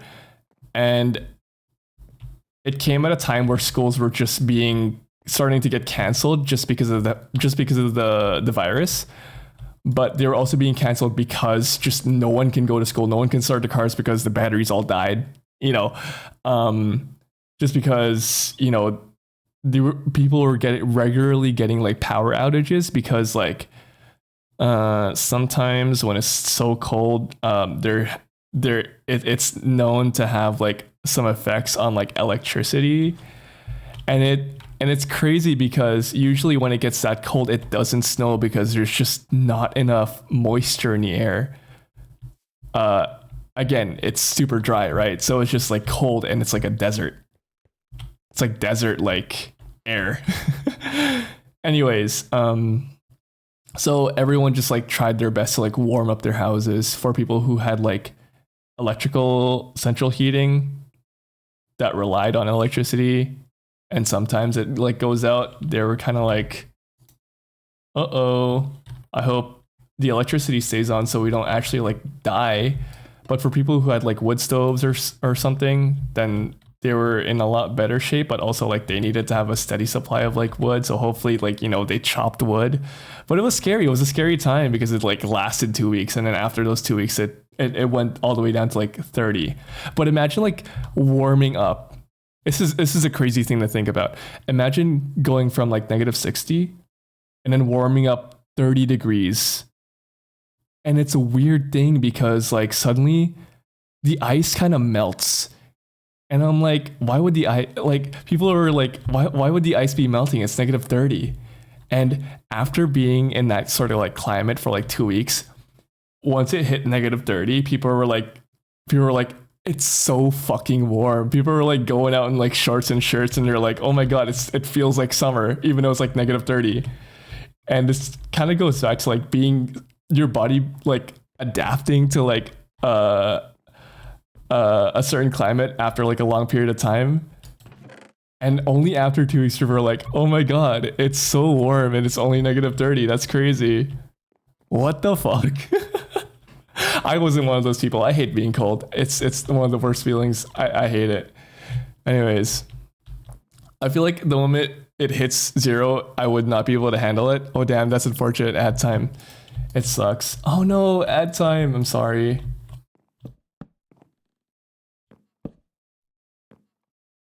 But no, it's a little rough being Canadian, chat. I'm not gonna lie. It's a little rough.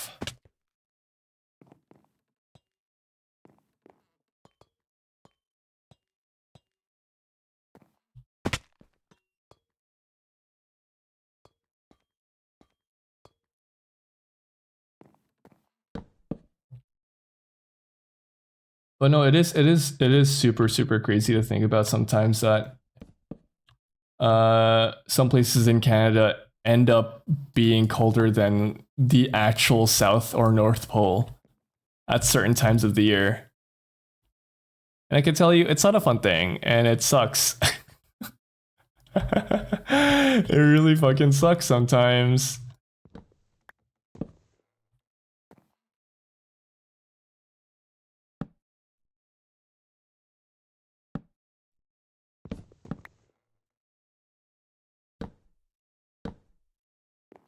And I really envy people like Vico who enjoy winter.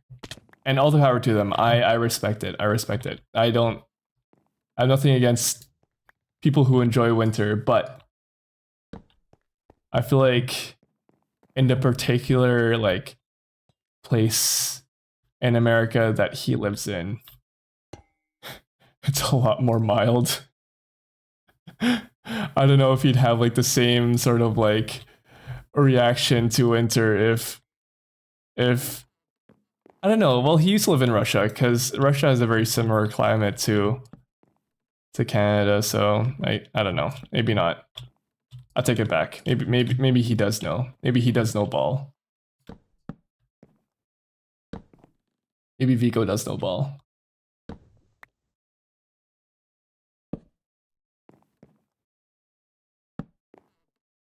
I love winter, but there's always a limit to how cold one can resist. Absolutely. Absolutely. Do you guys remember when, I think this was during like the pandemic as well, when in Texas it started snowing and people were freaking out, right? You guys remember this? It started snowing and then like this was like immediately like after a flood or something. It was after a hurricane. It started like snowing and the temperature got so low. It wasn't crazy low. It was like maybe -10 or something Celsius. And the roads in Texas started icing over. Do you guys remember this? I've never heard this. Anyways, this was maybe 2021. It snows there usually every year. So, but no, this happened in, I think, this would have been in Houston. So this would have been in like South Texas, right? I think this is like, no, somewhere in a city in South Texas, a bunch of cities in South Texas. It got cold enough that it snowed, and it has never snowed in that part of Texas for many years. Anyways, people are freaking out because like they don't know what to do in that sort of weather, right? But there's some people that are like, you're freaking out at like -10 degrees Celsius. That's like a walk in the park for us, and that's like Canadians saying that, and I'm like, dog, do you realize like how much better we have it here for cold weather? Of course we would have like better infrastructure for like colder weather because our houses are actually insulated. Houses in the southern United States, especially in South Texas, are not as well insulated as ours because they don't need to be, because it gets very hot there. Imagine being insulated and it's like for most of the year it's like, I don't know, 30-20 degrees Celsius. And they just don't get, like, their houses just aren't insulated, right? So like, I don't know, people are like dogging on the Texans, being like, this is like nothing. Like you guys are overreacting. I don't think so. I think their overreaction was justified. And I felt bad because they're like they couldn't go to work. The people who needed medical attention weren't able to get it because it was like, you know, medical services or like emergency services were all like in a frantic state. They were like, what the fuck do we do? Right? Give me a report on what happened ASAP. I left. Since I left ASAP right now, no joke, I'm so serial. Texas snow, pandemic. I was joking, but thank you. I'll give you extra credit. Thank you for the quick rundown. No, I was just talking about like some like recent, actually no, this happened like almost 6 years ago at this point. When it snowed in Texas, it was like people were freaking out, and a lot of people who are used to who live in like colder climates were like dogging on them for overreacting, but they didn't realize that people in those climates where it's warmer aren't suited to aren't used to it being that cold. Anyways. I love weather stuff. I love climates. I love all this science shit. It's a big reason why I like to do informational videos on YouTube, because I like talking about these random things online. And if you want to hear me talk about more random shit online about interesting things, probably check out my YouTube channel. It's linked somewhere in my link tree or something. That's probably like on my Twitch page somewhere. Oh, let me allow this. What does it say? I remember seeing a meme a while back of a guy in 3 jacket layers saying something like, Texas motherfuckers within 70 degrees.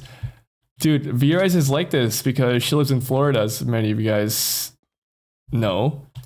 And actually, it's sort of the case of like V-Rise being like the grass is greener on the other side sort of scenario where like she wants it to be cold because it's always warm for her. You know what I mean? Like she wants what she doesn't have, right? Anyways, it's funny to see. It's funny to see. I'm sure a person like V-Rise would like react in a similar way to it being like suddenly colder than she's used to. She's like, oh my god, it's so fucking cold now.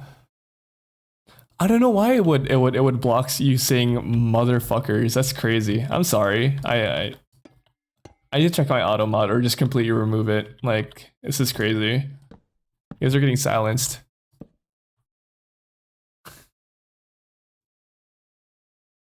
It is motherfuckers. Yeah. I can change that real quick. Let me change this. it's MFers. Hold on, let me change this, guys. I don't want you guys to I wonder if I can change it on stream. Surely, right? Surely. Creator dashboard.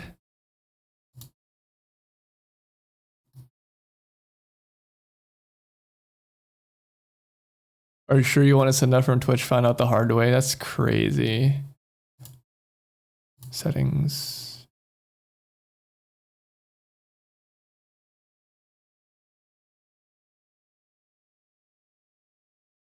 Really? You know what? No filtering. No filtering. No filtering. Okay. Someone type MFers again. Someone type it in chat. I want to test it. It doesn't block you anymore. Awesome. Guys, we're running with no filters. If someone comes in here and says the N-word, well, we all know what's gonna happen. We're gonna ban the guy. We don't need an auto mod filter for that. I think my chat goes slow enough for me to to get rid of it. For simple profanity, I think you guys are allowed to say MFers. Host a poll and exactly. Throw tomatoes at him. I don't know.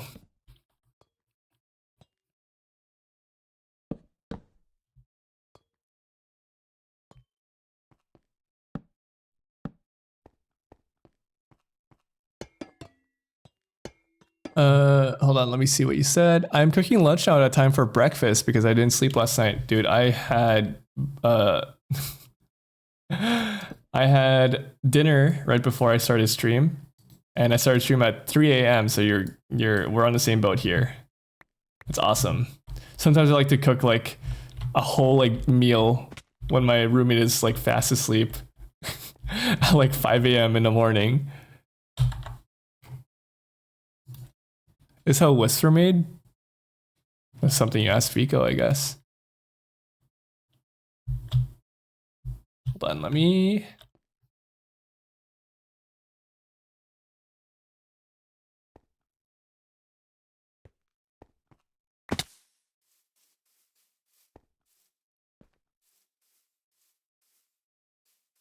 Oh, and I'm just figuring out what I want to do with this build.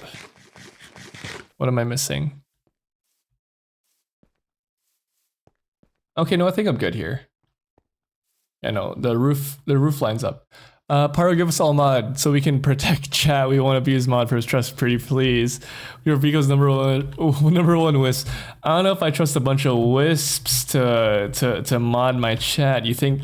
I think I'd rather have some parishioners to mod my chat. I don't know. I don't know.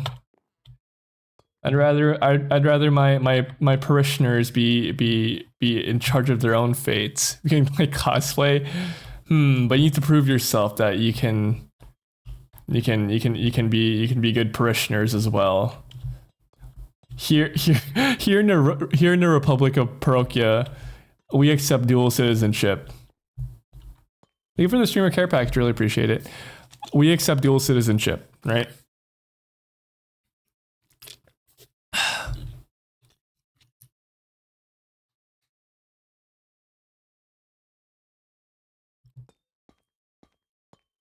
This is something I don't really have for my community just yet, is a dedicated like mod team. Just because I just don't have that much people in my chat, and I can definitely like handle I can definitely handle moderating my own chat. But I did say once I reach like which yeah, I know Riri, right? No, I'm playing on NeverCraft. That's why I found myself like trying to jump up like 2 block tall walls because my origin lets me do that here in the NeverCraft server. Silly. Anyways, what about poly citizenship? Sure. I mean, like, as long as you're willing to be a parishioner, you know? Anyways, but I did say once I reach like 500 followers, or I feel like my chat has gotten to a point where I don't think I can handle moderating my own chat because of like the traffic in chat. I do plan on doing mod applications. So either at like 500 followers, or if we get like, I don't know, like constant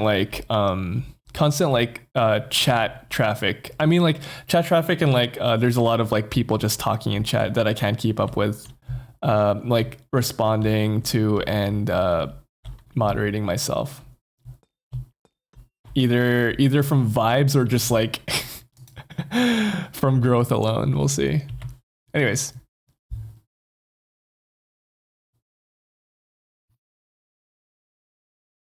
The other origin is not worth it. Yeah, Grimmy is also an otter, and she's like, I think she's fine though. What if Vico criminalizes dual citizenship? Do we get protection? I will try and set up like an embassy in the Vico Republic, so the people holding parishioner citizenship can seek asylum from Vico Wisp persecution. How does that sound, guys? How does that sound?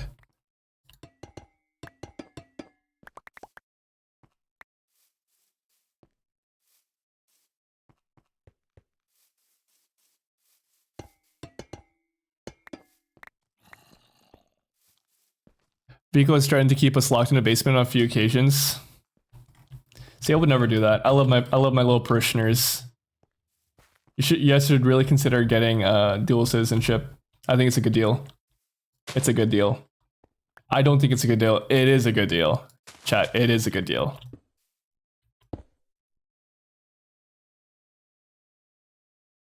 Then again, it's a lot of never livers. You're small, which wouldn't really be a debuff, but your legs are also smaller, so you are slower and you have -2 max HP. Also, I don't know if since I'm a penguin in the NeverCraft server, I don't know if you also get this, Avery, but if you jump off like a 2 block tall ledge, you get fall damage. It sucks. Someone clicked up from Paro. 3 years time, I bet they will put us in the basement. I'm putting my hand to my heart right now. My cold unbeating heart, my cold unbeating automaton heart, that I promise the parishioners that I will not do harm upon them for as long as I live and breathe. So what do we get if you break this? Nothing, because I won't break this promise. That is a parochial guarantee. Half heart damage every time I jump in. I don't land on the same elevation. It sucks, dude. I hate it so much. It's so scuffed. It's actually so scuffed. If you said she's gonna work on like fixing the player sizes, also because like I know also for you guys, like the otters, whoever chose to be an otter, you guys can't go up, like you guys won't naturally go up half slabs or half blocks. It is for me because I think I'm a little bit shorter than you guys, so me and Roni have been suffering on half slabs. Even auto jump won't work properly, so it sucks. Whereas the other hand, on my freaking I'm doing the The scout regiment salute from Attack on Titan. You'll need otter accessible infrastructure. One hand on my boob, one hand on my heart.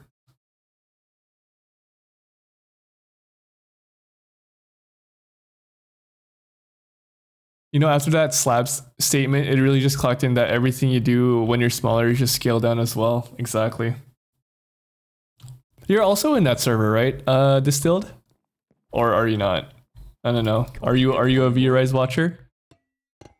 Hello, hello. Oh my god, you look so cool. Hello, Tekamation.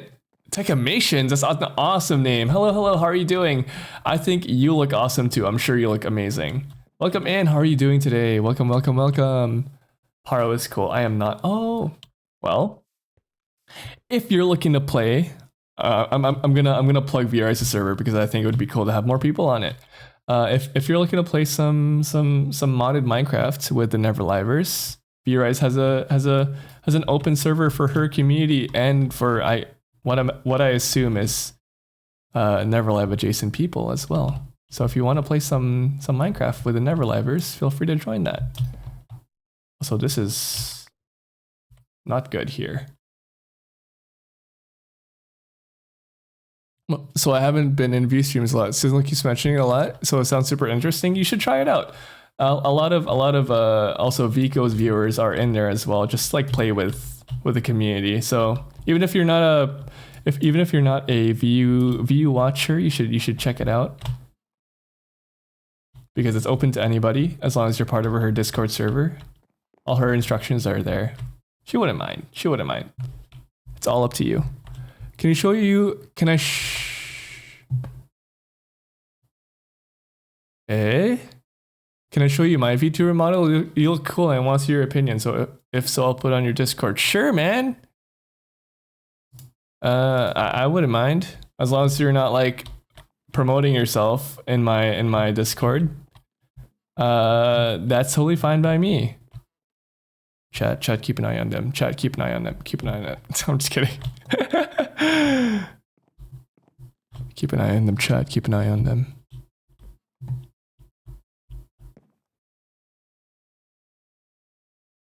The only yaoi I read is like borderline yaoi because the one guy's cross-dressing. We had a small event of stage 4 breaking to the surface. Huh? Stage 4? Of a stage 4. What is this?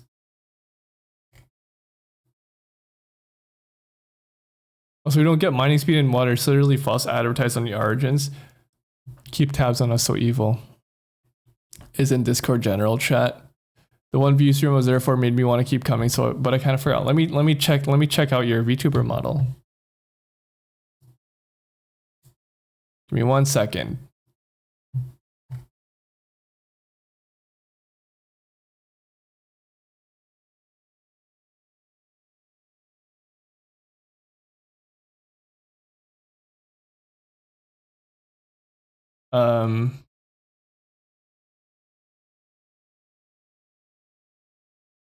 I don't see it. I don't see it anywhere.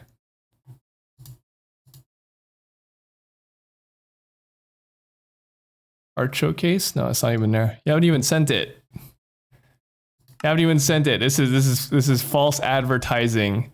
Tekamations. You're starting to get a little bit suspicious for me. Keep an eye on them, chat. The finger's on the trigger.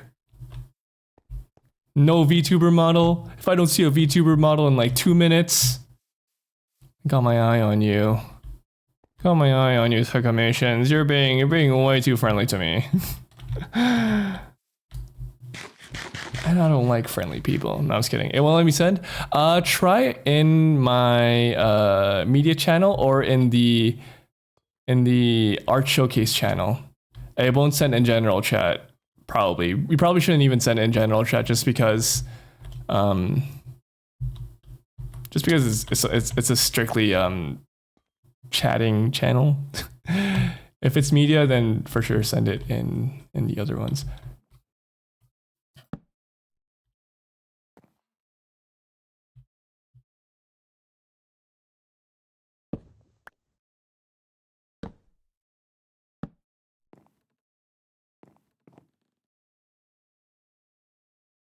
I'm waiting. I really want to see the VTuber model though. I used to be very Yuri pilled, but I'm more so Yaoi these days. Oh, we lost a soldier. We lost a good soldier today, chat. The Yaoi pilled. They're all turning Yaoi because of V-Rise. I know it. I've been caught in the most Yaoi time of my life. Be careful around VU, then you might become just like her. The Yaoi-ness is crazy. Stage 4 Dragonair only found underground and is pretty strong. Oh yeah.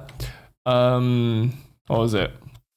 Grimmy was saying that she encountered one of those when she was mining, and Roni was like, yeah, those guys are pretty strong, be careful.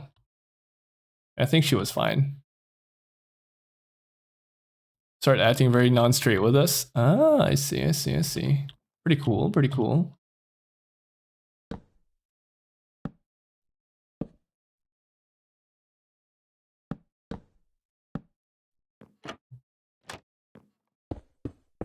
Wait, like in a good way or a bad way? Is this like oh yeah, they're cool that they're acting kind of non-straight. What does non-straight mean? What do you mean by this? Is this a safe space, chat? Am I in enemy territory?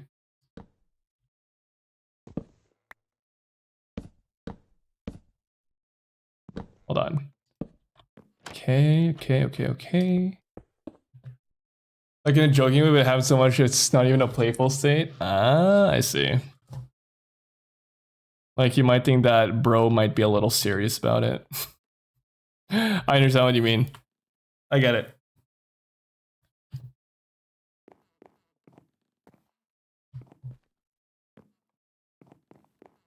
Chat, what do we think about this? Okay, we made 2 buildings. I'm not gonna furnish these.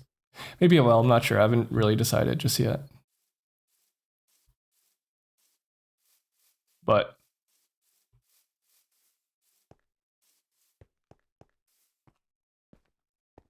there's something missing, chat. There's something missing. I'm missing something.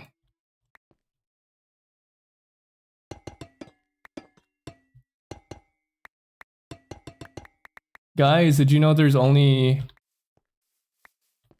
5 more days for you to apply if there's anyone that's wanting to apply to NeverLive in chat. There's only 5 more days to apply to NeverLive. If you haven't already, send in your application. If you don't have the opportunity to be NeverLive, I don't know. I don't know why I'm promoting it.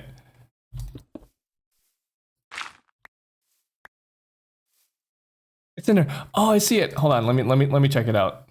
Sorry if I was giving you a hard time. I just get suspicious of people just like immediately offering to show me something in chat.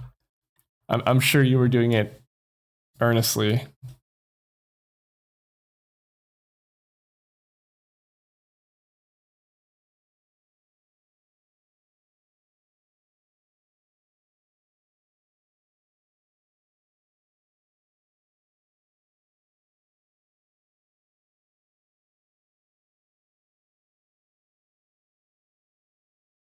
It's very cool. I love it. I love your little introduction.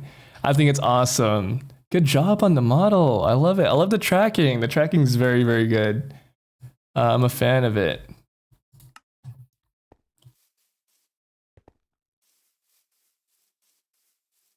Eat my duck breast rice. Ooh, that sounds good. Enjoy your food. Distilled. Otomes and VNs and all the way never really hit for me. I'm still very new to it. I just got 2 VNs, one for free and the other one to complete my art book, and I found for $2 a while back. Ooh, art books for the low price of pretty much nothing. Sounds good. But the VTuber model is super cool. Thank you for showing me that. I'm sorry if I was giving you a hard time. I'm being a bit cautious sometimes. I am a bit cautious sometimes when people offer to show me something right away after joining my stream. I feel like sometimes when they do that, they're like promoting like a service I don't really want, or like promoting themselves or showing me art that in hopes that like I buy something from them. But you seem to be cool, and thank you for showing me your cool VTuber. I hope you make a lot of cool stuff with it in your content creation journey. If you're looking to do that, it's understandable, right?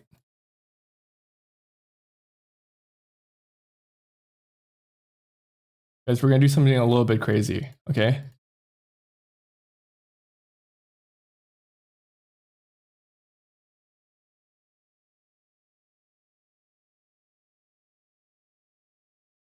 All right, we're gonna do this. I love duck. It's my favorite meat. My dad makes this like really fucking amazing like braised duck. He usually makes it for like for the holidays, but it's so I forgot what it's called. In Filipino, but it's one of my favorite things. I love duck. Love duck. I love how like gamey it tastes. Not even gamey. I don't even know what gamey means, but it's like when I think of like gamey, I think of like duck. But I'm sure that's not the proper word for it. I like duck. I like the texture of duck. I like the flavor of duck. It's just a very like aromatic meat, if that makes sense. One of my favorite like poultry flavors. poultry meats. If that makes sense.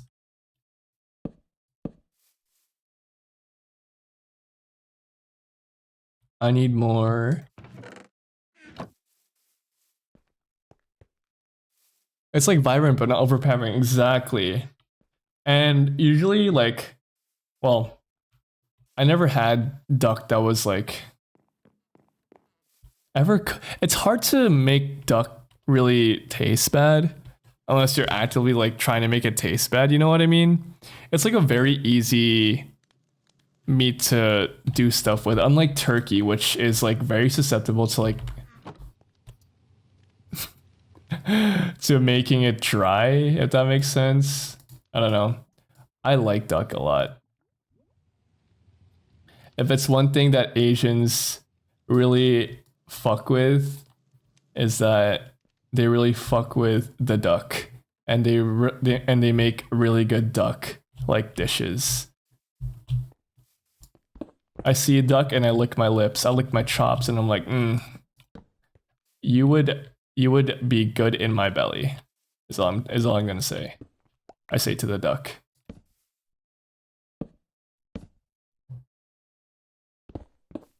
I go to the public park and I look at all the ducks in a pond and I'm like, if only you were in my belly right now, I would be having a much better day. I'm just kidding. I'm just kidding, chat. I love ducks. I would never kill a duck. But I would eat a duck. As long as I'm not killing it. I don't think I can actually bring myself to kill an animal that's any bigger than an insect.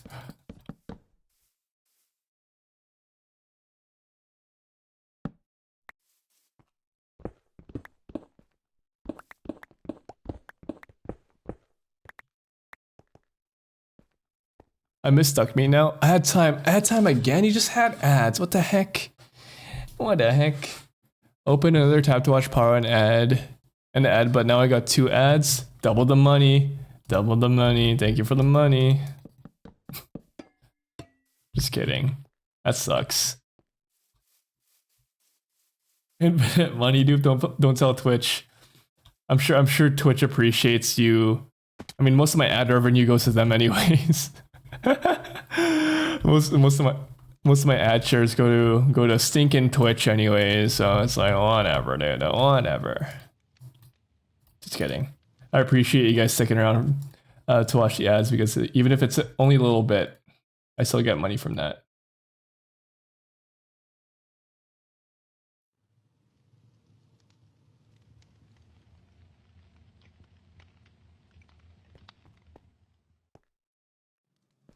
Money. Hello, Isu Rin. Hello, Isu Rin. How are you doing, Isu Rin?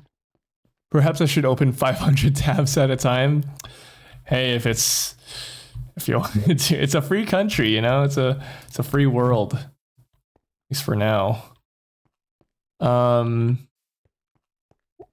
I thought ad share was around 30-70 with 70 to you. I think I have mine at like, what is mine?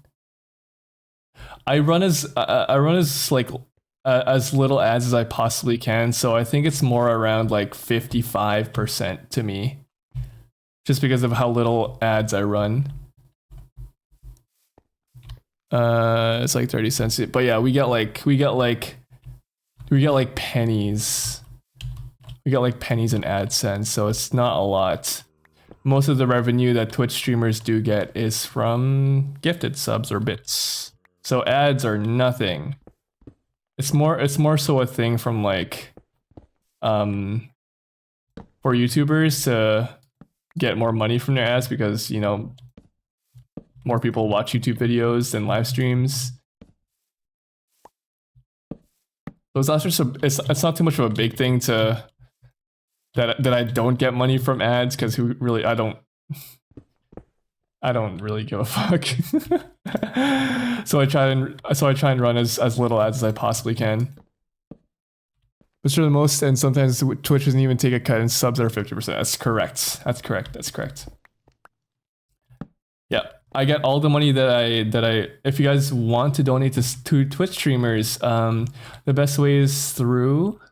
Well, if it's directly through Twitch, it's through bits, because streamers get all of that money from the bits. So if you give a Twitch streamer like 100,000 bits, then I think it's like $100, right?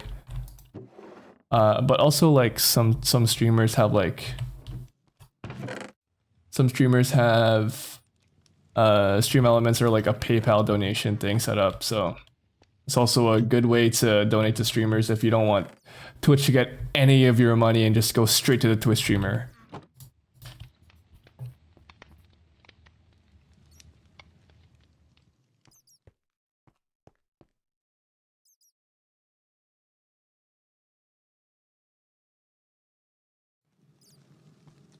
Yes, bits or direct donation. That's right. Just like Icerin said, that's the most efficient way. But gifted subs are good as well, just because, you know, you get a lot of benefits from gifted subs, and 50% is not a bad cut, you know. But if you absolutely want all the money to go to the Twitch streamer, then bits are the way to go. Telling you not to play it so I can't even afford it. Absolutely not. You don't have to. VTuber Fallen, thank you for the follow. Really appreciate it. Hello. Yes, only spend if you absolutely are in the position to do so, chat. Like, don't even worry about it. Honestly, I'm not the type of person to even know what's going on with how money works in terms of like content creation. Maybe I should like care about it a lot more.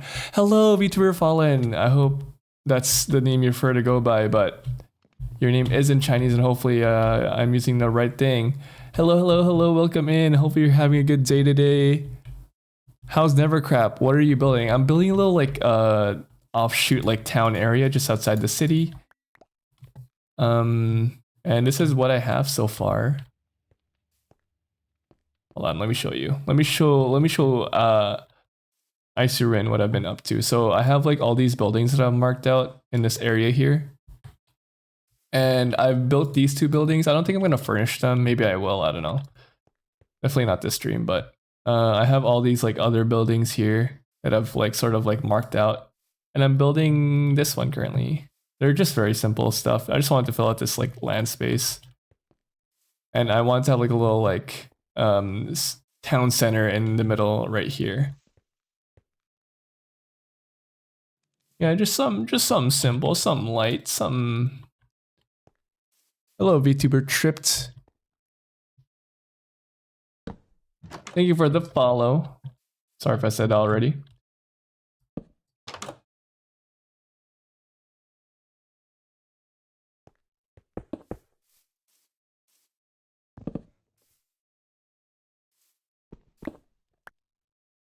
Hold on, chat. Let me do this. Let me do this. We have no alleyways in town. I've been looking for one to build my little bar. Yeah.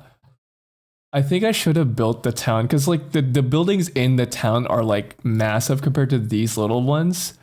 And since I built them so massive, it's kind of hard to be able to bunch them up together like these tight little alleyways.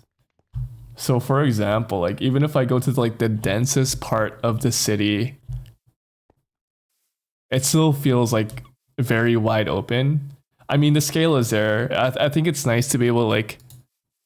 Is this vanilla? It's like modded, so it's like vanilla plus. We have a bunch of stuff here. Mainly create is like the biggest mod that we have on this pack, but we also have a bunch of like delight mods and stuff, and a bunch of like building block mods. So this is like the densest part of the city, right? So little alleyways are not really a thing, unfortunately. This is my favorite part of the city. I wish I built more stuff like this, where it feels actually like tight. Like this is nice. This is a really like nice place. I like this. This is my favorite part. Yes, mostly create and quality of life. Exactly. That's right.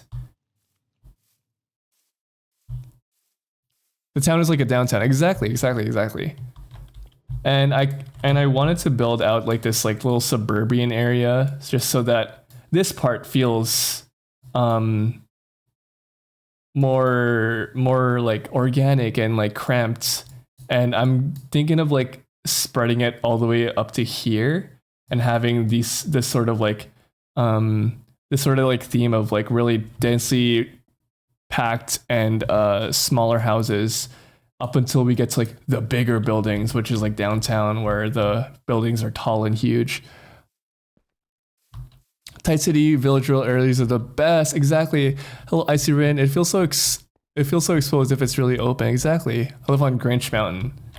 It's true. Hi, Avery.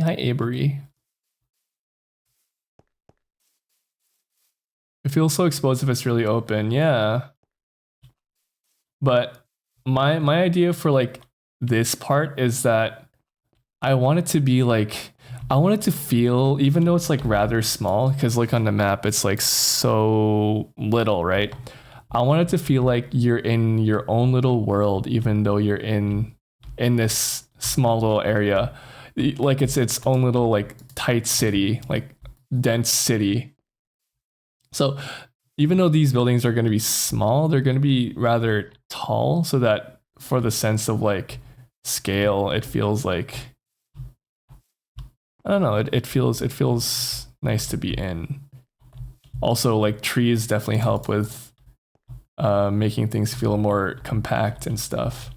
Like I like how I built this part. I wanted to have like a building here actually, but I decided it would be best if it was a path instead. And maybe I'll have like, I'll make these buildings over here taller, and then I'll have like some foliage here so that like this part feels so open. I feel like, and I didn't want to get rid of Greenable's Pond. This feels like a very crucial like part of the town. Although I'm not sure, because I do want to have more. I don't know. We'll see. We'll see what I'll do with this part when I get to it. That's like the main part of the UK I can't get used to, because sidewalks are like 3 times the size in the UK than HK. Oh my god, dude! One of the places I really want to go to before I die, before I leave the mortal plane, is to go to Hong Kong. Oh my god, have you guys? One of my favorite games, actually. Speaking of Hong Kong, one of my favorite games ever that I've played and finished is the game Sleeping Dogs by Square Enix. Well, I don't know. The developer is a different studio, but the publisher is Square Enix. But Sleeping Dogs is like a GTA style game that's set in Hong Kong, and I am begging and praying that the development team for that makes a Sleeping Dogs 2 or a remastered version, because it's such a good game. it's such a good game, and I want them to do more with it. It has such a good story, and it's such an underrated game. Guys, if you've never played Sleeping Dogs and you want like a modern like cyberpunk feeling, like dense city type of like environment in a video game, play Sleeping Dogs, please. I beg you. I played it like once. I played like one episode of it on stream. But since I already finished it, I didn't really continue with it because I kind of got bored with it really quickly, which I'm sorry, but it's hard for me to play games that I've already played on stream. But Sleeping Dogs is one of my games of all time. I need to replay, finish it. You should. Making the buildings tall so it make it feel less open. No foliage on the buildings could help with that too. I agree with you. I think I'll give them all different heights for sure. Some of these buildings here, here and here, I'll definitely like scale up. I'll make them a bit taller. I never thought of Hong Kong like a modern cyberpunk, but the more I think about it, it's quite fitting, especially with all the signature neon signs. It's so pretty. It's such a pretty looking city from what I've seen from pictures. There is a documentary on YouTube. This is not Hong Kong, but it is. Which part of China is this?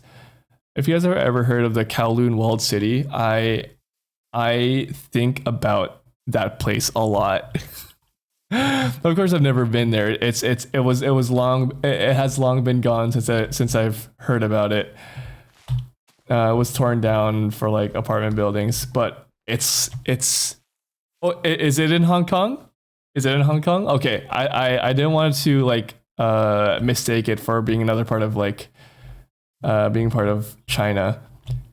Anyways, yeah. So Kowloon Walled City is like this.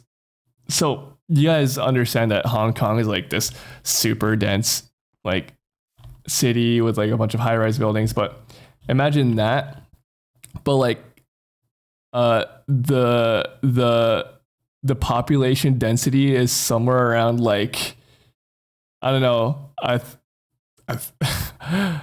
thousand. Let me look it up. But it's like a really high population density because it's such a small city, compact, but it's like so much people packed in such a small place that it's sort of like it's sort of become its own like mega structure. It's not Hong Kong Island, but Hong Kong does include Kowloon and other areas like New Territories and Lantau Island. Okay. See, I wasn't sure about all that. Yes. Okay, thank you for the correction. I really appreciate it. But yes, so from what I know, it started off as like a military forts / outpost in like the ancient times, and it's sort of built itself from being sort of like a refugee camp where during the colonial era, like a lot of people were moving there because of like, you know, since the British had like a lot of colonies in that area, they were like going there to seek refuge or something. And over time, it sort of started building up into like this humongous like mega structure. People are just building on top of buildings on top of buildings. And it sort of formed its own ecosystem within its walls because the city wasn't able to or like the municipal government or like the local government wasn't able to sort of exercise its power within the walls of Kowloon City because it's so tightly packed, and it was mostly run by triad gang members, and you know people were reliant on their protection, and you know businesses were able to run in not so legal ways and away from like the eyes of like the government. But it was a really cool thing, and I think the concept for like many forms of media, especially like cyberpunk and like some dystopian societies, like in books and in movies, were inspired by the Kowloon walled city. just because it's such a unique place that I don't think will ever get replicated ever again. Maybe it will, but it was such a special thing. It was such a special like little place that nobody has ever been able to witness. Because not only was it just like essentially a massive structure, which is in reality, it was like a bunch of little structures like put together and sort of like formed its own like little framework, but it sort of functioned as its own organism in a way. The people moved in and out within it. There's like, it had its own little like localized economy. People, it was self-sustaining, which is crazy to think about. People who were running from the government can go there. People who weren't able to run their business on the mainland, at least, were able to go there. A lot of like, if you wanted to get like cheap medical care, cheap dentistry, you would go to the walled city for cheap. Because they didn't have to like work under like strict government regulation, right? They were just like, hey, I'm gonna open up a dentistry shop if you want to get like your teeth pulled out for cheap. And all of these people were doctors on the mainland, but for whatever reason they weren't able to, you know, establish their business, right? But it was just a unique place, and I think about it a lot. Obviously I care about it because I'm a person that really likes architecture, and if you've seen my works with NeverLive, I like doing backgrounds, and I think if I ever had a chance to go back in time, I think I would choose to visit the Kowloon walled city just to be able to like take pictures or like draw it from within, like in person. It's really cool. I remember reading a manga some time back that kind of encapsulated the entire walled city environment and made a story about it. Besides things like that and like memorials, there's not much left of it except the area being called Kowloon. I knew about it but never looked into it. Gotta watch a video or read about it. Fuck, what's her name? Demi Lee. I think that's her name. Demi Lee? I think that's... Hold on. Let me look it up on YouTube on my phone.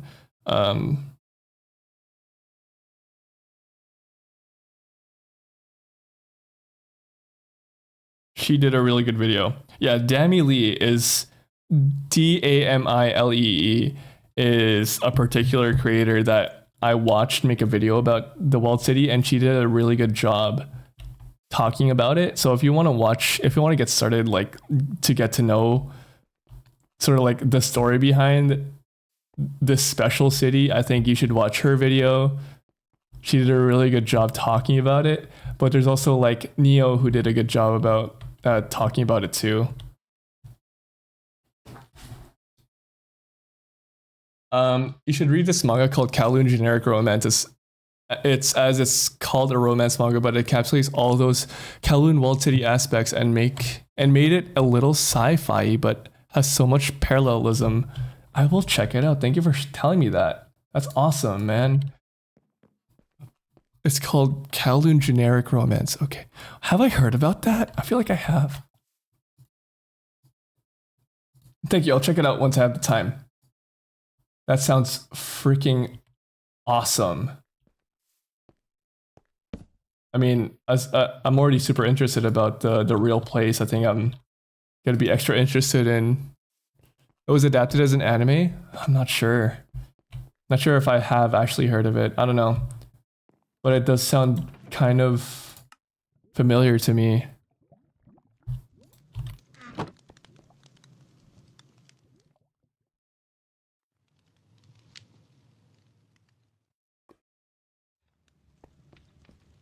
I need more wood.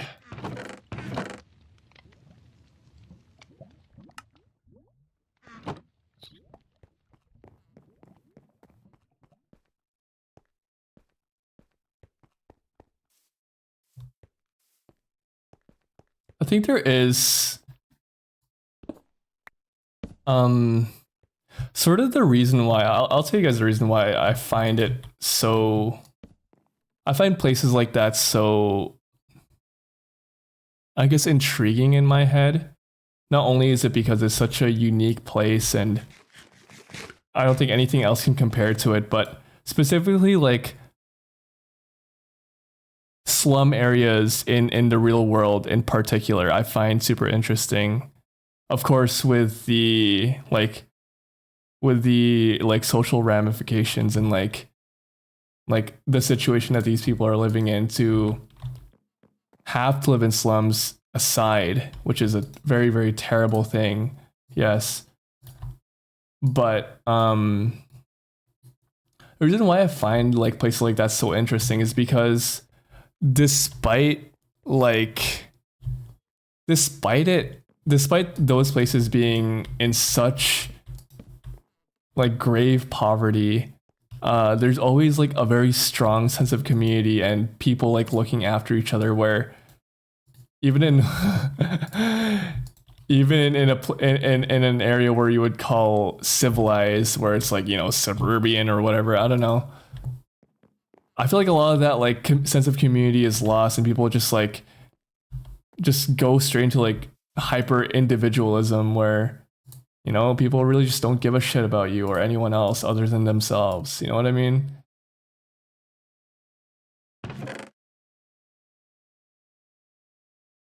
But in a place where, you know, they constantly have to go through like adversity and shit like that, they find a way to look out for each other. And bro, I feel like we could learn something from that.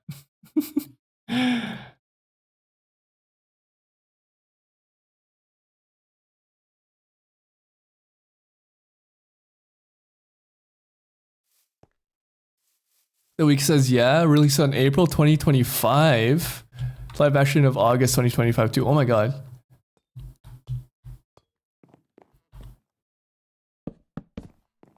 Yeah.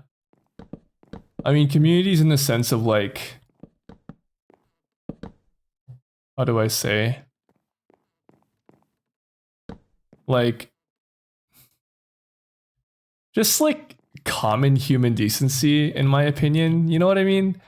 Like, like just being kind to one another, looking out for each other, looking out for people who you see often. It's sort of like lost. Or now I feel. Sorry if that's depressing, but it's like, it's just something that I've noticed online, where people just really seem to just not give a shit about the other people that are living in their community, maybe because, I don't know, they come from a different place, or they come from a different like I don't know, they don't, I don't know, just there's just so many different things that people like see in other people that, you know, they deem as like an alien to them, that they're like, oh yeah, they're not part of my community because they're not like me. You know, and I think that's just gross. Absolutely like disgusting way of thinking. Because you can't have a community with people thinking that way, right? And them always labeling it as like, I'm just doing it because I want to protect my community. I want to protect the purity of the society that I have. Like, what, bro? I don't know. It's weird. It's weird. I don't want to get too like political with it. But it's something to think about, that I think about a lot.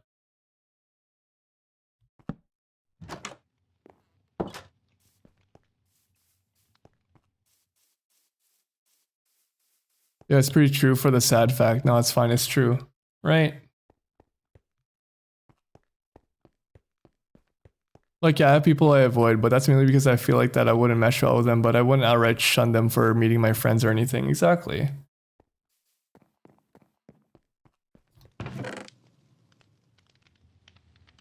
It's more so like, people alienating others just because they come from a different place. But I don't know, it's weird because it's more so a thing in Western societies to it's more so a thing in Western societies that it's more commonplace for people to think like that. And this is not me like generalizing, of course. Obviously, I currently live in a Western society, right? I live in Canada, but even in Canada, right, where we're known for being nice. There has been a decline in like having that like strong sense of like community with each other, where even though you're from a different place, you shouldn't be like treated differently. But now it's just like, there's been just like a rampant rise in like racism, I will say. It's so nasty. It's so nasty. It's so gross. It wasn't like this like a decade ago, right? I don't know what it is. People have just like lost their marbles for sure. People have been losing it lately, and it's slipping through the cracks. The only time I understand that kind of mindset is with those wackos who cause scenes in Japan and Asia. That's a different thing, though. That's a different thing. There's a there is a fairly known like and very controversial content creator who recently got released out of a Filipino prison, and they deported him back to his home country. But even then, I feel like if you're going to like I will get on this topic for a little bit more. If you're going to a different country where you don't fully understand the customs of the people, like the social nuances and everything, maybe don't actively try and make yourself a fool, because not only are you making yourself a fool, but you're making the country in which you come from, like you're giving them a bad name, right? Because people are gonna see you and be like, oh yeah, all tourists are gonna be like that, so of course like the locals from that country are gonna think that all the tourists are coming to their country looking for trouble, which is obviously not true, right? But just after like one bad experience, it's media spreads fast, word spreads fast, and it's not gonna be good. And obviously these people do that because it's for the shock value, for the content, right? They go to these countries and just harass people, and obviously that's gonna do views on YouTube, because like of course people are gonna click on that, right? People are fucking sick. But again, right, it's just a fucking like, it's just a disgusting industry to be in if that's the type of content that you're gonna make. And it's like I don't know, man. Ad popped up right as far as I started talking about this. That's crazy. Right as I get into like my rants, man. Maybe Twitch is trying to tell me to shut the hell up. They're gonna find out. Paro's exposing all our evil industry secrets. I'm sorry, chat. I'm sorry. I apologize.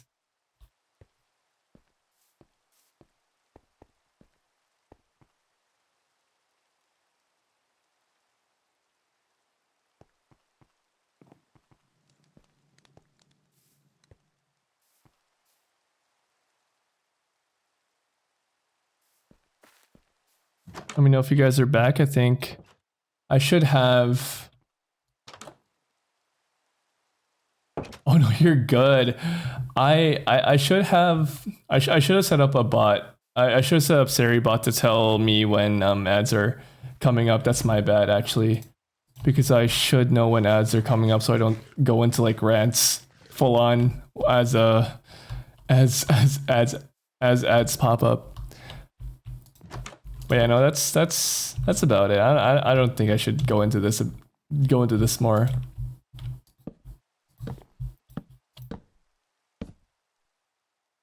One, two, three. You're good. You are good, Octa. Don't you worry about it.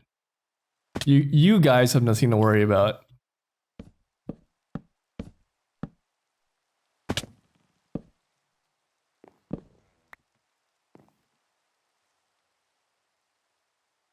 I came back right after he said, I just wanted to say that, and that's about it. No, I was just saying you guys are good. Don't apologize. I should have I was saying I should have set up a bot that tells me I should have set up like a bot that tells me when the ads are coming up so that I don't go into rants while ads are running.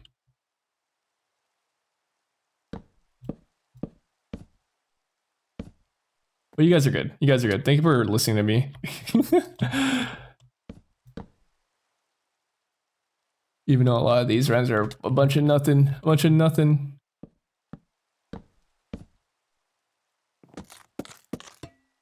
It seems to be a common occurrence for me lately that whenever I've been playing Minecraft, I get into like these rants.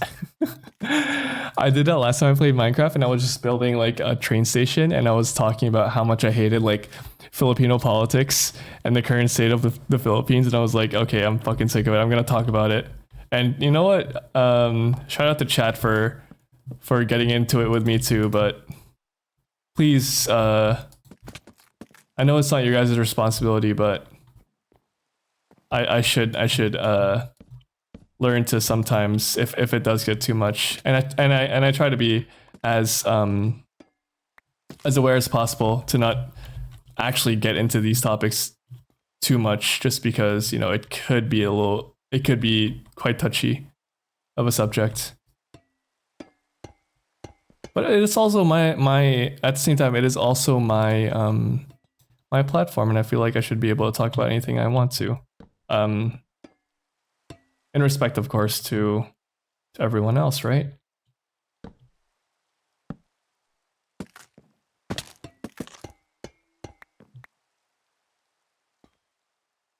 I mean, like, I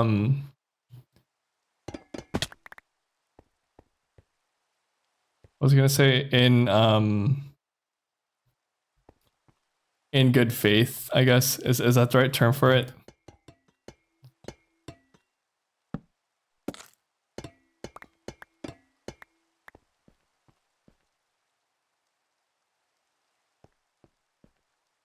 Chat, I am running out of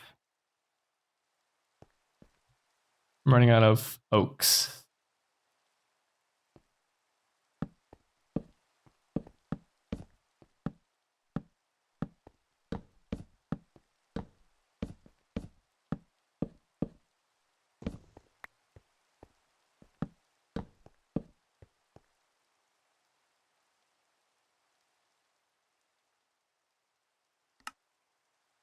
Man, the worst bit of cooking is the cleanup. I agree. I hate doing the dishes after I cook. It is the most annoying thing to do. I understand. Okay, I'm saying I'm gonna make this just a wall. I won't make this into a window. I'll make the other one a window though.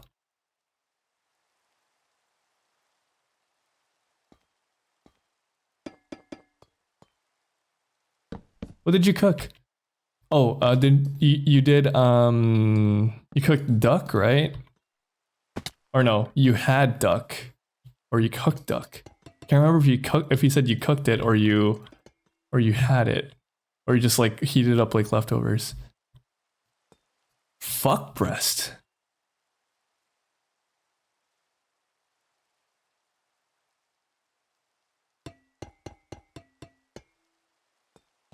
Is this real chat? The keyboard kind of did you dirty on that one. I'm not gonna lie. I'm not gonna lie. The keyboard kind of did my guy dirty. Just outed you as eating. Outed you for eating fuck breast. Fuck breast sounds unique, doesn't it? Doesn't it?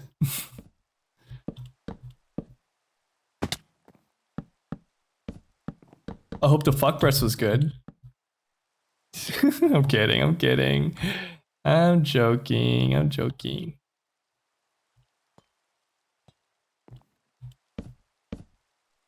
I mean, wood, my career is over now. I'm retiring, Chad, I'm retiring. Down the drain, down the drain. It's okay, it's okay.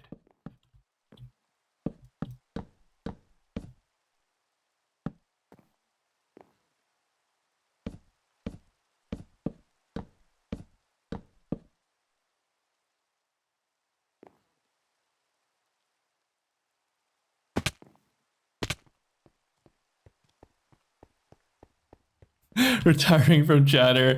I fucked it. I fucked it. I fucked it up. Marinate overnight. What was can we learn the secret recipe? Or is that a distilled water family secret on the duck marinade? If so, completely understand. That must stay within the family.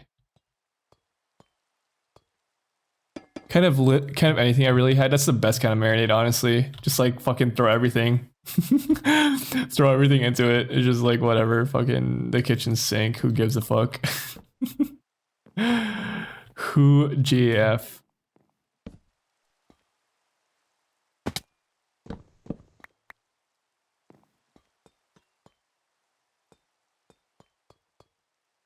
Some soy sauce, some sesame oil, and some salt. MSG. Yeah, perfect. That's a good marinade right there. You don't even need to tell me anything else. As long as you got the soy sauce in there, fuck, that's gonna slap.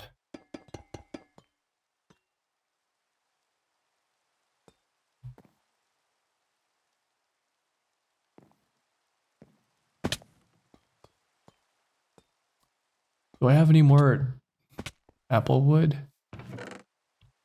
Don't tell me I've run out already. Have I run out of apple wood? Really?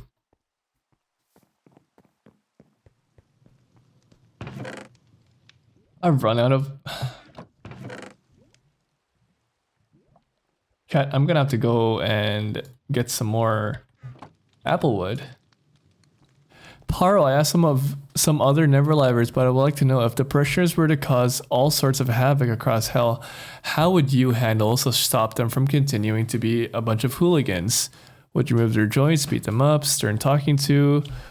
What would the parochia butterfly do? I'll tell you what I'll do. And I do know that I do know the responses of the other Neverlivers to this as well. For the most part, all I know is that you've asked Viu and Vico this, which is awesome. Okay, what I would do is that I will say in lore, the parishioners aren't the smartest little automatons. The parishioners are also automatons, right?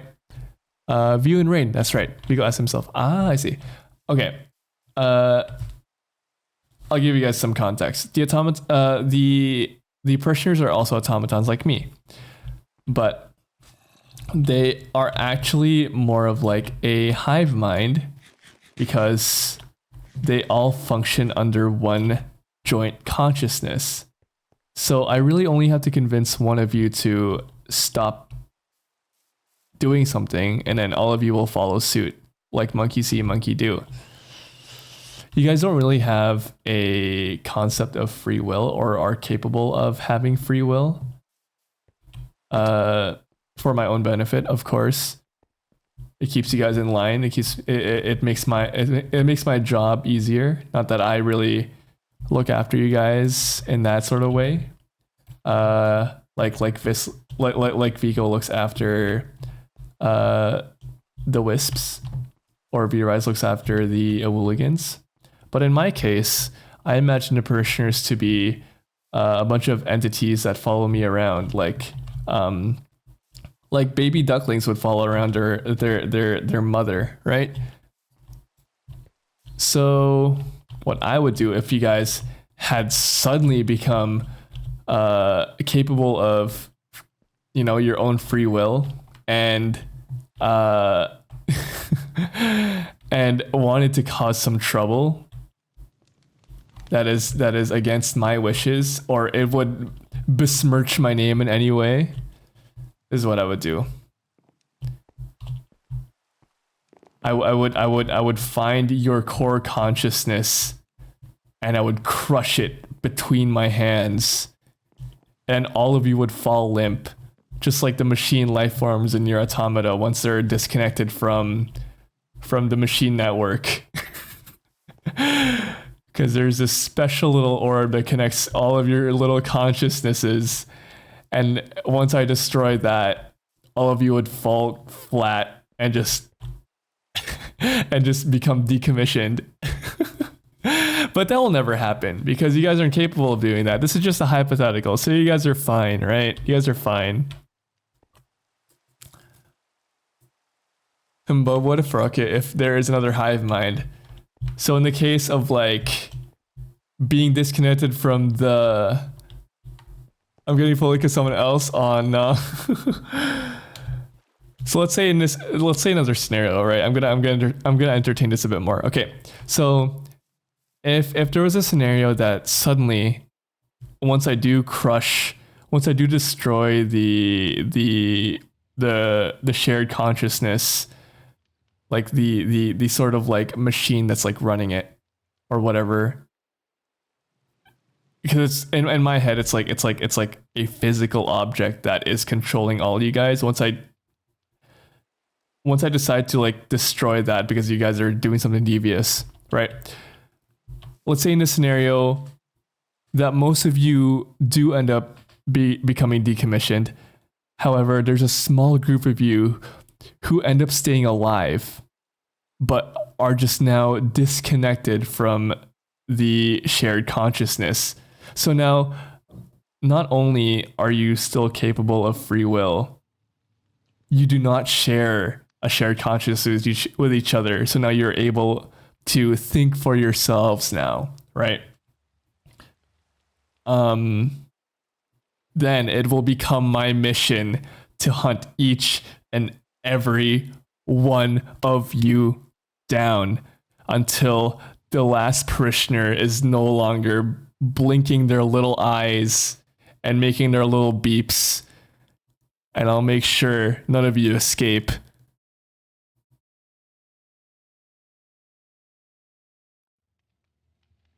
But yeah, that's about it. That's what I'm gonna do. So I think that's a pretty good like food for thought, right? I think, hopefully that answers your question, Octowist. But hopefully you enjoyed that little. I like hypotheticals. Very cool and very scary. I appreciate that. You guys better stay in line because, I like you guys being kind of dumb and just moping around. I don't like my parishioners too smart because they get an idea. So one of you suddenly gets an idea and suddenly like all of you get an idea. That's not good for me and my plans. This is like that one Mirabeau Studios clip of her being like, if I blend you into a smoothie, you would probably die. Exactly. And then you would rebuild another army. Probably. But I didn't build you guys. I will say this. I didn't build you guys. You guys are cut. I guess I should say you guys are carved from the same porcelain as I. However, we'll just keep it as that. I didn't build you guys. So once I destroy all of you guys, I won't have any more parishioners left. So unless you guys want to be with me forever, you guys better behave. With the amount of sleep I get, I will only have one thought ever. That's good. That's good. That's what I like to hear. rebuild them, and Paro could say like, look, a complete independent group of parishioners that love me. Why even join them? Just continue being mine. Exactly. That's a bit sad. We are the same. We are the same. We are from the same place. Me and the parishioners. Okay, what was I gonna do? Oh yeah, I was gonna get some more apple wood. Yeah, I love hypotheticals. Thank you for asking me that question. I thought I was gonna get that question one of these days, and I finally got it. Thank you. I was low-key waiting for it. Because I know you were making the rounds of the other Neverlivers asking that little hypothetical.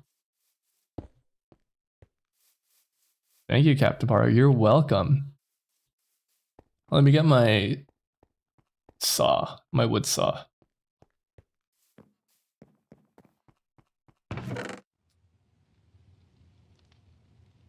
Okay. Oh. I remember and happened to be in their streams for a long bit. Yeah. It's a good question. I like it.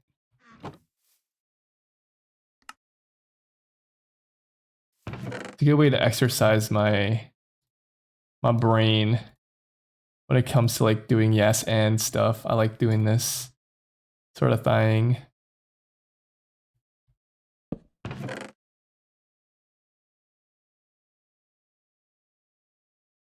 Okay, let's get some. Tell me, I will have to return to lurking even though I just finished eating and cleaning. My friends want me to carry them in Monster Hunter. Good luck, Distilled. Enjoy monster hunting. Thank you for the lurk. Really appreciate it. Thank you for keeping us company. Okay, I need some apple wood.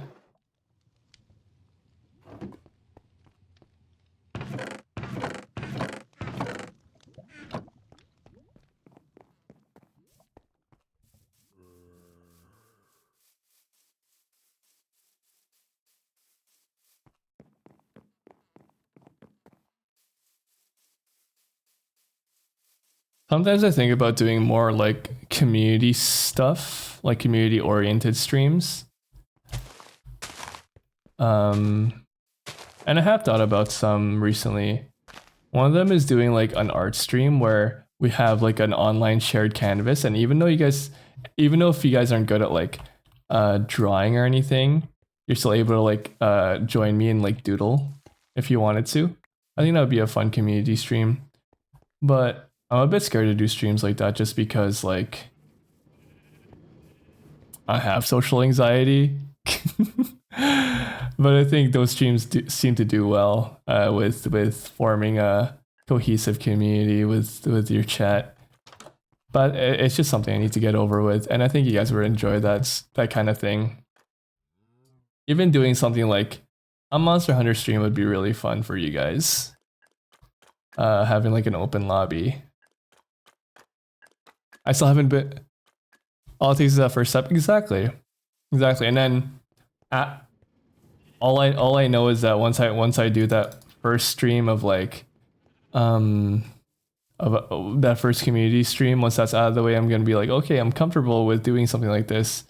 I'm gonna do more of it because it's either I really enjoy it or I like stress myself out too much, and I'm gonna be like, okay, I never want to do that again. Which I hope is not the reaction that I give myself. I don't think so. You guys are lovely people. You guys are lovely little chatters.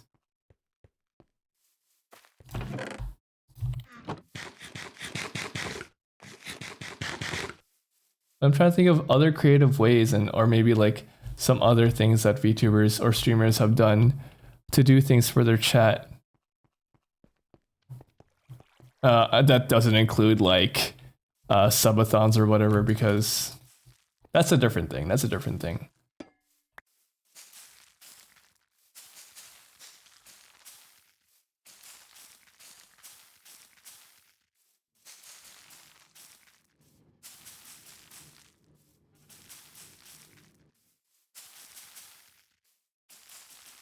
But yeah, no, I'm still not level 10 in Monster. Not level 10. I'm still not level 100 in Monster Hunter. I'm still working towards getting to level 100.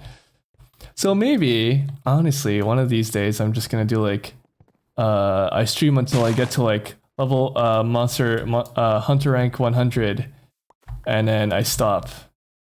Because I'm around like level 93 right now, and I kind of just like stop playing for a little bit.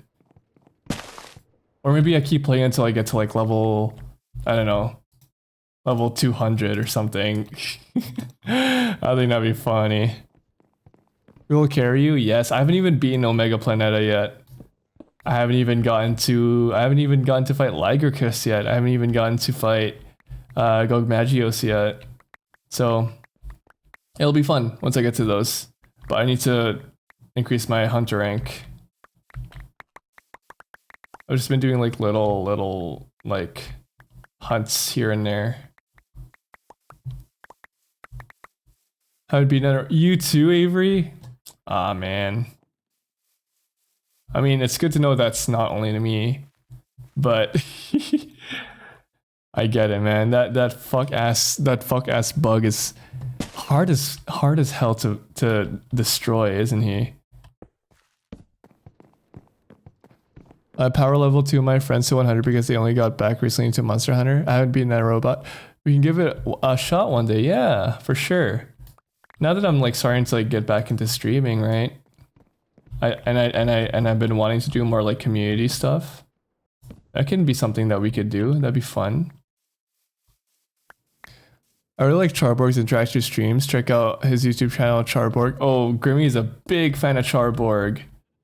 She talks about him a lot. Or just like, it's actually Chris and Grimmy really enjoy his content. I haven't really checked him out, but maybe I should, because two of my friends really enjoy watching Charborg. Grimmy's the only YouTuber. That's funny. And I haven't watched any of his stuff before. I'm gonna drink some water. And I'm sure you can find something to spin off of him. He uses Twitch extension that uses text-to-speech voice to say whatever is most typed in chat. Ah. I'll check him out for sure. And Cricken, yes, that's true. And to be honest, they're based because of that. I watch him a lot as well. I watch him as well. I'll check them out. Maybe I'll learn something to be more interactive with my community. The type of YouTubers I watch are the type of content that I make on YouTube. I really enjoy Let's Players, but I really enjoy this particular YouTuber who is not a Let's Player, but goes by the name of Any Austin on YouTube, and he makes some of my favorite content on YouTube ever. I love his stuff. I love Any Austin so much. I don't know if you guys have heard of him, but he's my favorite. He makes stuff like I talked about this. I talked about this like a little bit last year about Any Austin, but some videos that he makes is like he figured out like the unemployment rate of a certain like different towns in Skyrim, which I think is a super cool video idea. It's just so dumb and funny, and it makes for an interesting thing because he like actually goes in there and surveys each and every NPC to determine he has to figure out if they have a job, which is harder than you'd think, right? For a fucking video game. Because the NPCs only give you as much information as they have like voice lines for, right? But other videos he's done as well is like he's lived he tried to live like as someone who would live in like Night City in Cyberpunk 2077, so that was a super interesting video as well. I know about that guy. Oh yeah, I had similar ideas to it, but was not comfortable using my voice online for a while. Oh, that's fair. That's okay though. Again, as Distilled has said, all it takes is that first step if you want to make it into, if you want to do something in content creation. And it's either you get two reactions from it. Either you get stressed out and never want to do it again, or you really enjoyed that experience and want to recreate it. His video about the rivers, yes. He did a lot of videos about like figuring out like lakes and like rivers in Skyrim and in Red Dead, in what was the other one? And The Witcher as well. He did a bunch of videos for The Witcher, or of The Witcher, figuring out the rivers in The Witcher. Super cool.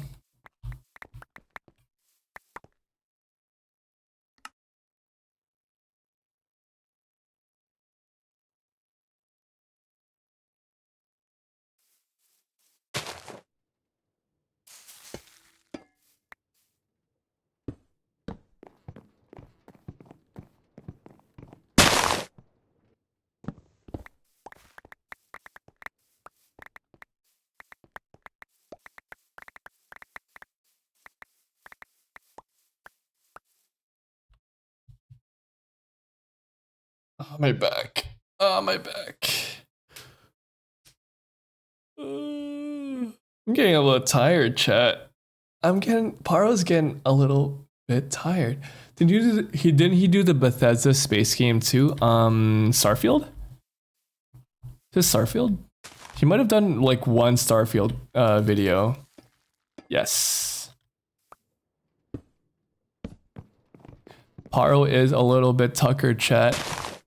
The night might be catching up to Parokia. And it is also 6, and I kind of want to end stream before my alarm goes off so that when the music plays it doesn't like mute stream. And I have 30 minutes to do that. 6 and before 7 exactly. No, I have my alarm set at 6:30. And I kind of want to sleep before my roommate wakes up.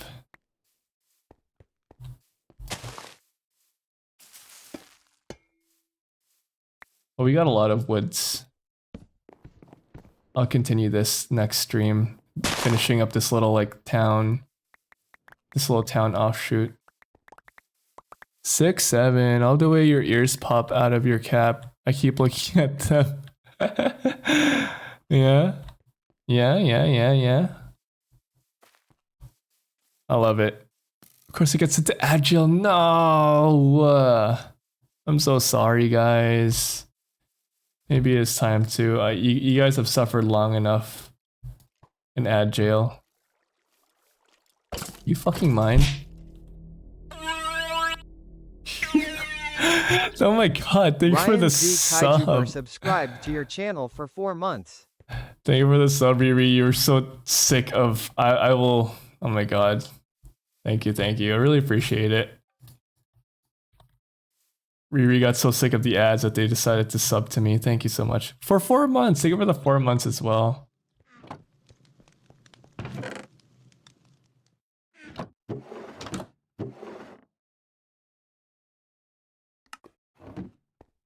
Ripping the bars apart. I'm free. I'm out of here.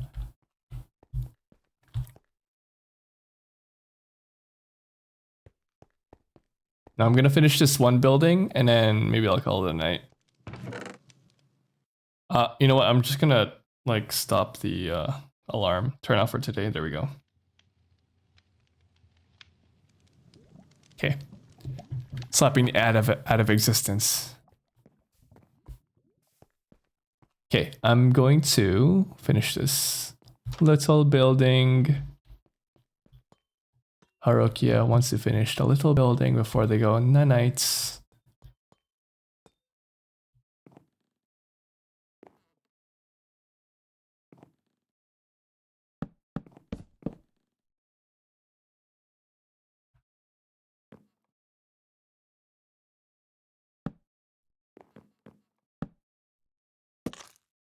Or did they make them like 3 minutes long? Oh, the ads? I know, it's crazy, right?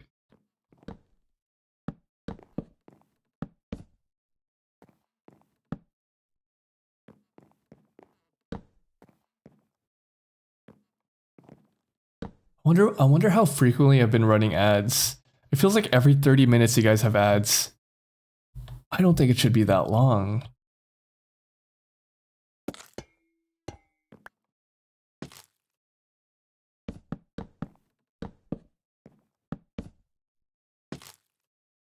Like, it'd be so much more bearable if it was like 30 seconds. I can definitely change that. I don't really give a shit about ads. Here, I should change it after stream. I'm sorry, you guys, that you had to go through so many ads. I'm in the same boat as you guys. If I were a viewer, I wouldn't want that many ads. Especially me as a streamer who doesn't even see the benefit of like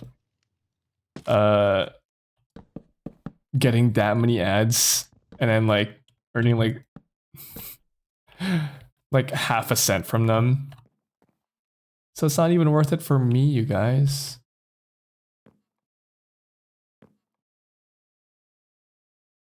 It's funny, it gives me some time to ponder more Paro hypotheticals. I do enjoy some hypotheticals, I will give you that.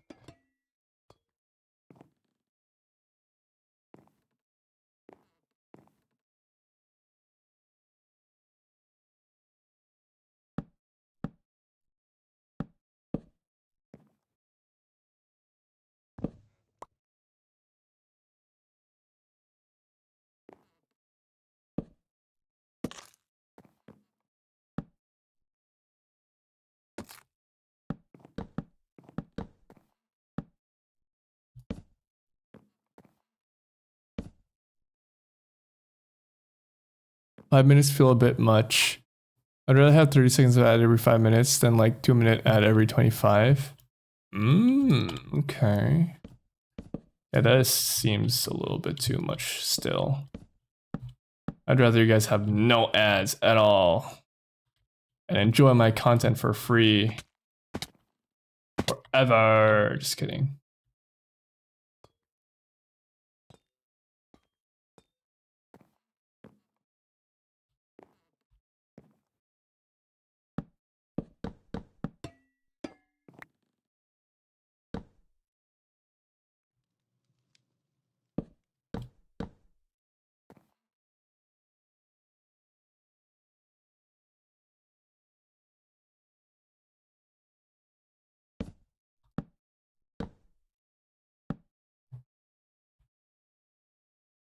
Remember Usagi Drop? I do remember Usagi Drop. It was a very sweet anime, but it had a very strange ending. I did really enjoy Usagi Drop. I read the manga, I never watched the anime though. Remember we were talking about this like last time too. What about Usagi Drop? I think that was you. I think that was you who I was talking about Usagi Drop with on stream.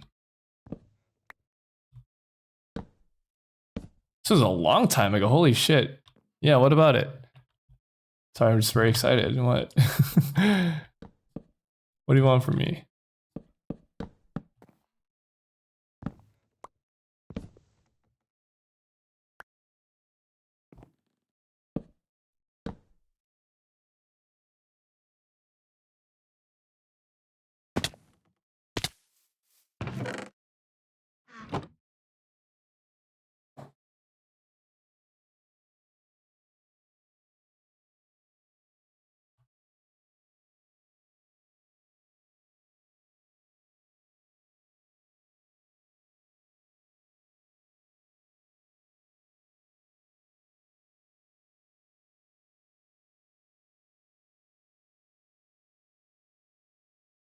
Well, I'm just doing something.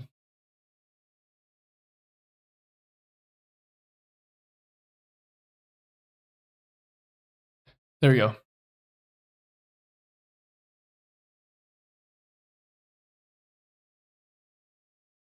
I've been planning on getting the DVD Blu-ray eventually for safekeeping, and the only official place I think it's new / official was on Crunchyroll store. I checked again, but after going a secondhand store, and the Usagi Drop DVDs are not sold on there anymore. Oh no, that sucks, man.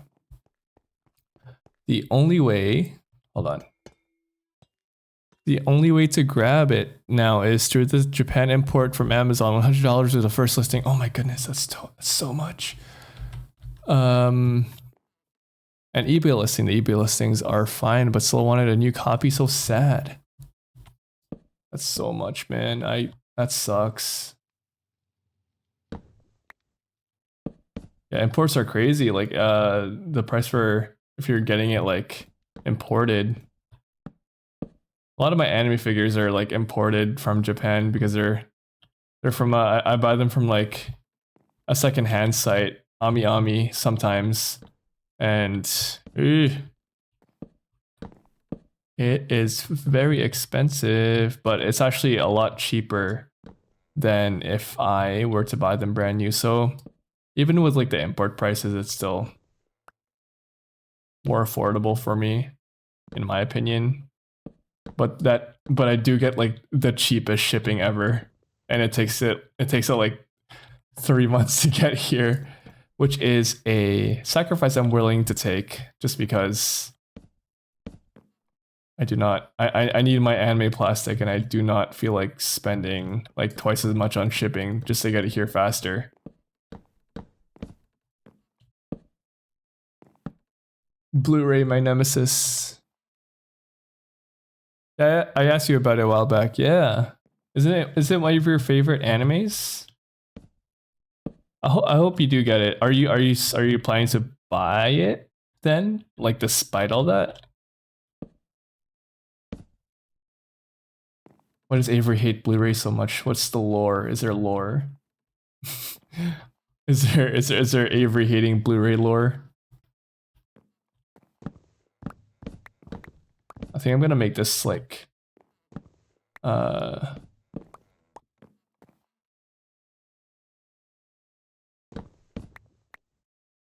make this like this instead. Yes.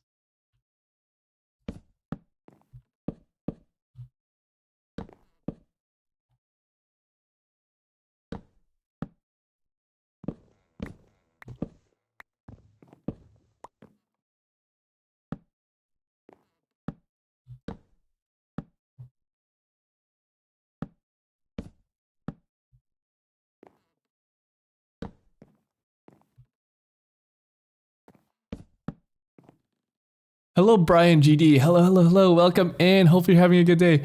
I bought the 2025 Tato Live Tokyo concert, but I forgot to order the DVD instead of the Blu-ray. So once I got it shipped here, I needed to buy a player. Sorry. And then buy a program to convert it to my PC because I had nothing that actually was able to read the code. Oh, that sucks.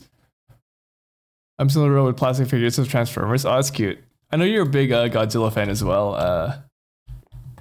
Riri. Well, of course, because you're a freaking little dinosaur, almost Godzilla looking guy.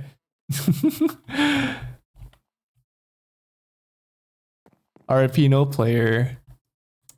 Well, the eBay one's $20-$30, and some of those listings include DVD box sets, so I'm probably gonna nab it eventually. Okay. Well, good luck. Good luck.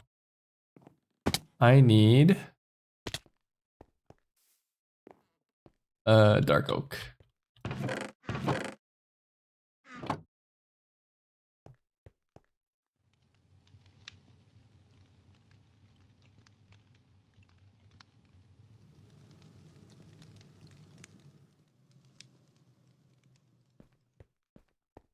I'm here to grab some discs because of player restrictions, so I feel that it runs in the family. My mother is a bigger Godzilla fan than I am. She's seen all the oldies. Oh my gosh, really? That's awesome. That's cool. That's really cool. Who would have thought? It'd be your mom. It'd be your own mom liking Godzilla. That's awesome.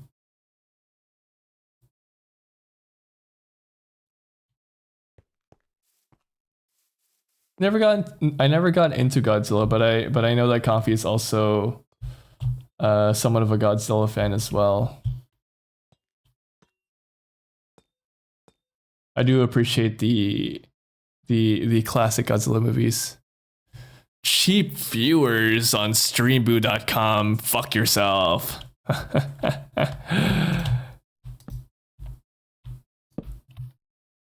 Pussy in bio. At this point, just say you got pussy in bio. Come on. Maybe then I'll click on it. Just kidding. I'm just kidding, chat. I won't actually. That's crazy.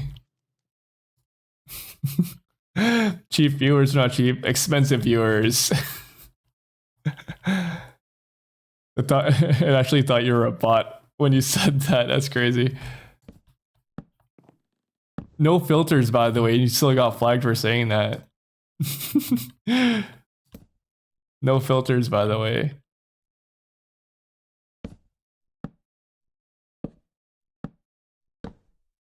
You just watch on streaming sites these days? I see, I see.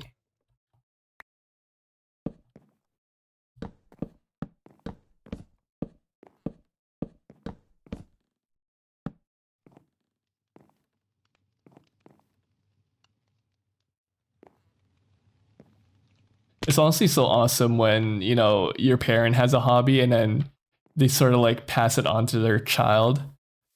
Like it's like I think it's so cool that you got that from your mom. Honestly, like I guess from the rest of your family, like you said, but you came to really enjoy like Godzilla from your fam, which is so freaking awesome, man.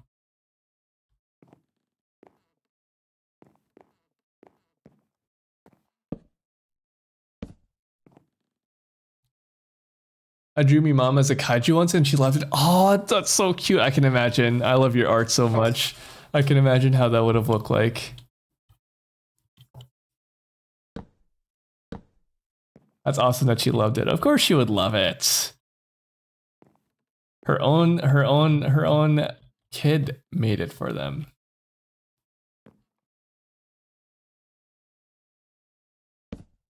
It's silly, but that is so cute. Heckin' hashtag wholesome, chat. That's hashtag wholesome. You'll love to see it. That's something I haven't done in a while actually, is draw my family members. I used to do that a lot when I was a kid. Now I haven't actually done that in a long time.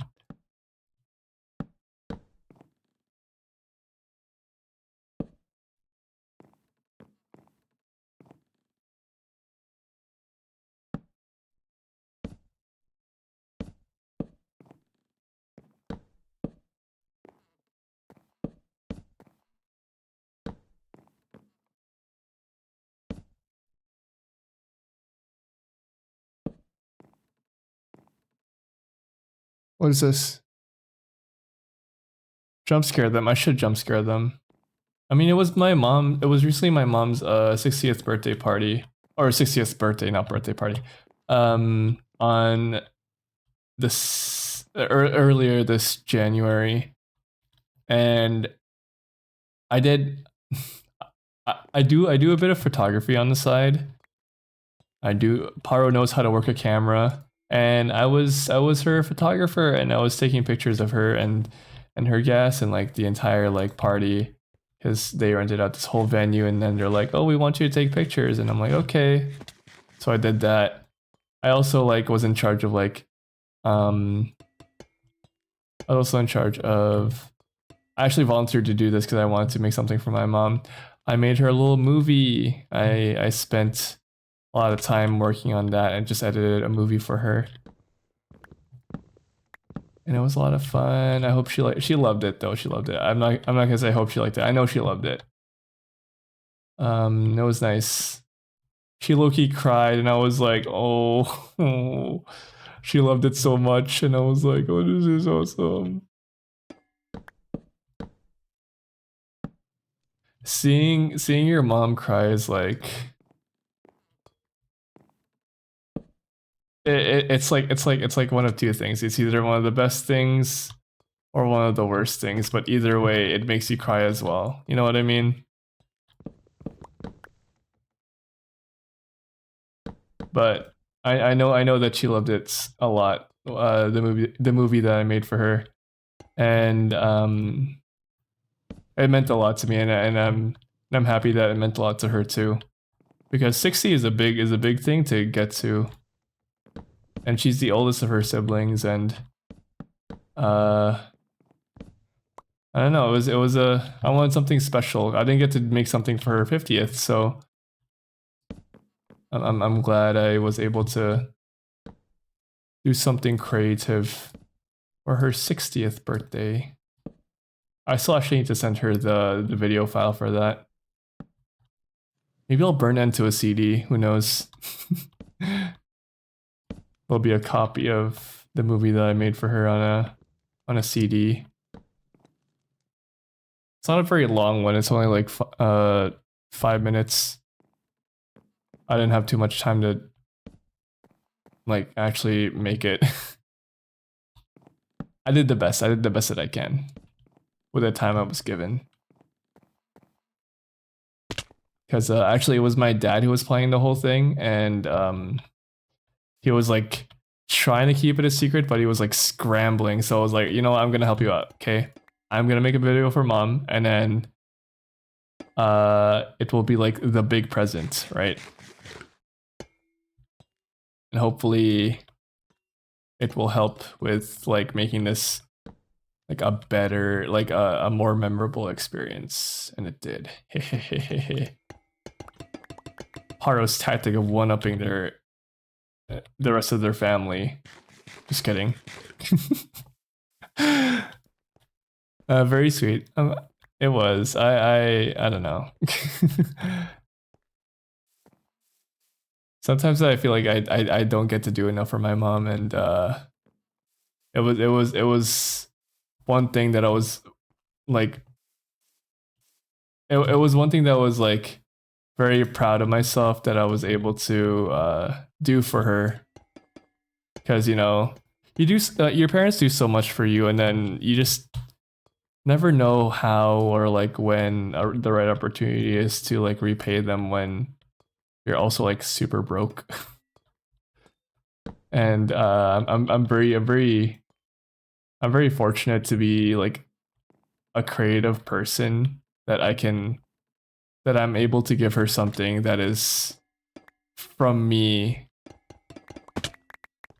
like from my brain, you know what I mean? I think it's a very special thing to be able to give your mom.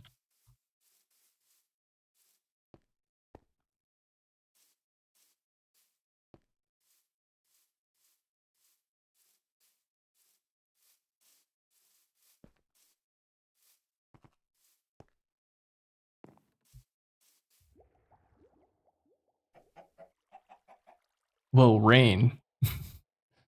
It's rain days. Rain days doing a little dance.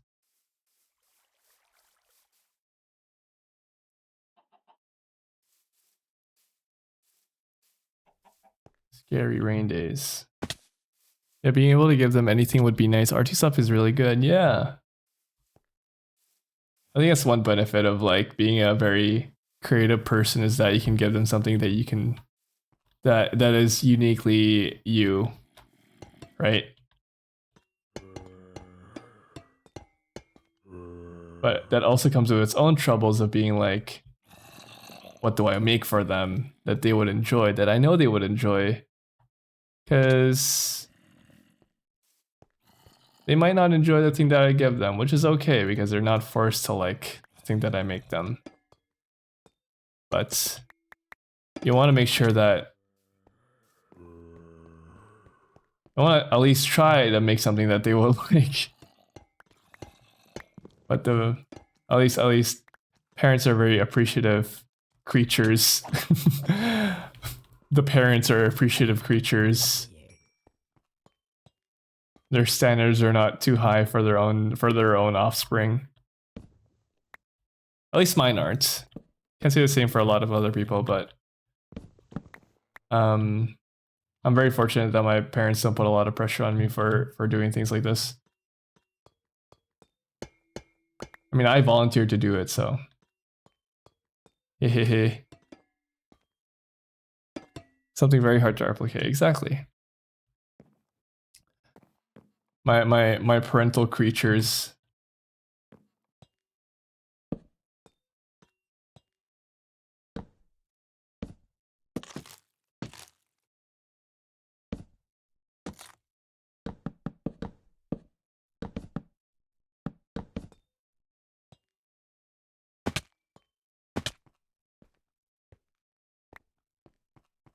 I was just looking at like chat.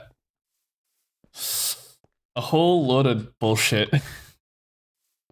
I'm not gonna lie, it's looking like a whole load of bullshit, chat. No. I think I'm just like tired. I don't know. I'll fix this up like another time. I mean, it's coming together. Like it's coming together. Maybe I do like a different texture of wood inside the roof and have like a darker trim like I have for the other buildings like this.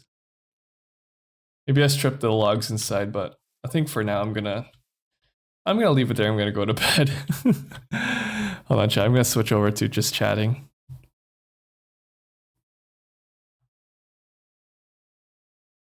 Hello, chat. Hello, chat. Thank you for watching me.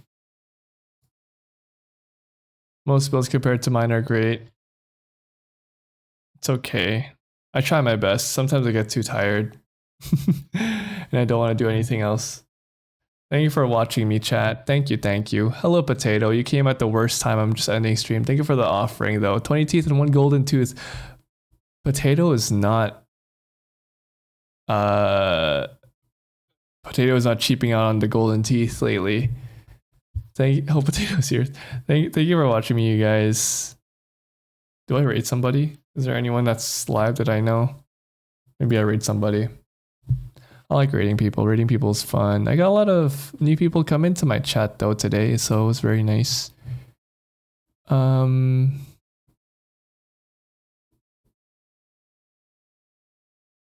Not really. You know, maybe I'll just end stream. I kind of want. I didn't. You know what? I'm not gonna rate anybody. We're just gonna end stream. Thank you for the stream. Thank you for watching, you guys. Really appreciate it. Thank you for listening to me rant or whatever. I'm sorry for the ads. I'm gonna fix that. I'm gonna make it so that it's like 30-second ads every like 5 million years, so you guys don't have to watch ads. But thank you for watching me and listening to my rants and watching me build in Minecraft. It was nice. I finally get to do a longer stream this time because I wasn't like overly tired, but now I am tired. Now I'm gonna go to sleep for a million years. And thank you for indulging me on like all the lore stuff as well, you guys, especially Octa. Thank you for the cool hypothetical. I was able to think of something funny to talk about about parishioners. I do promise you guys that I will be doing a parishioner, some more parishioner stuff. Hopefully, I'll do like a debut stream for you guys, show off your designs. But yeah, make sure to follow me on YouTube. Make sure to subscribe to me on YouTube. Follow me on Twitch. Follow me on Twitter. Follow me on TikTok. Join my Discord if you haven't already.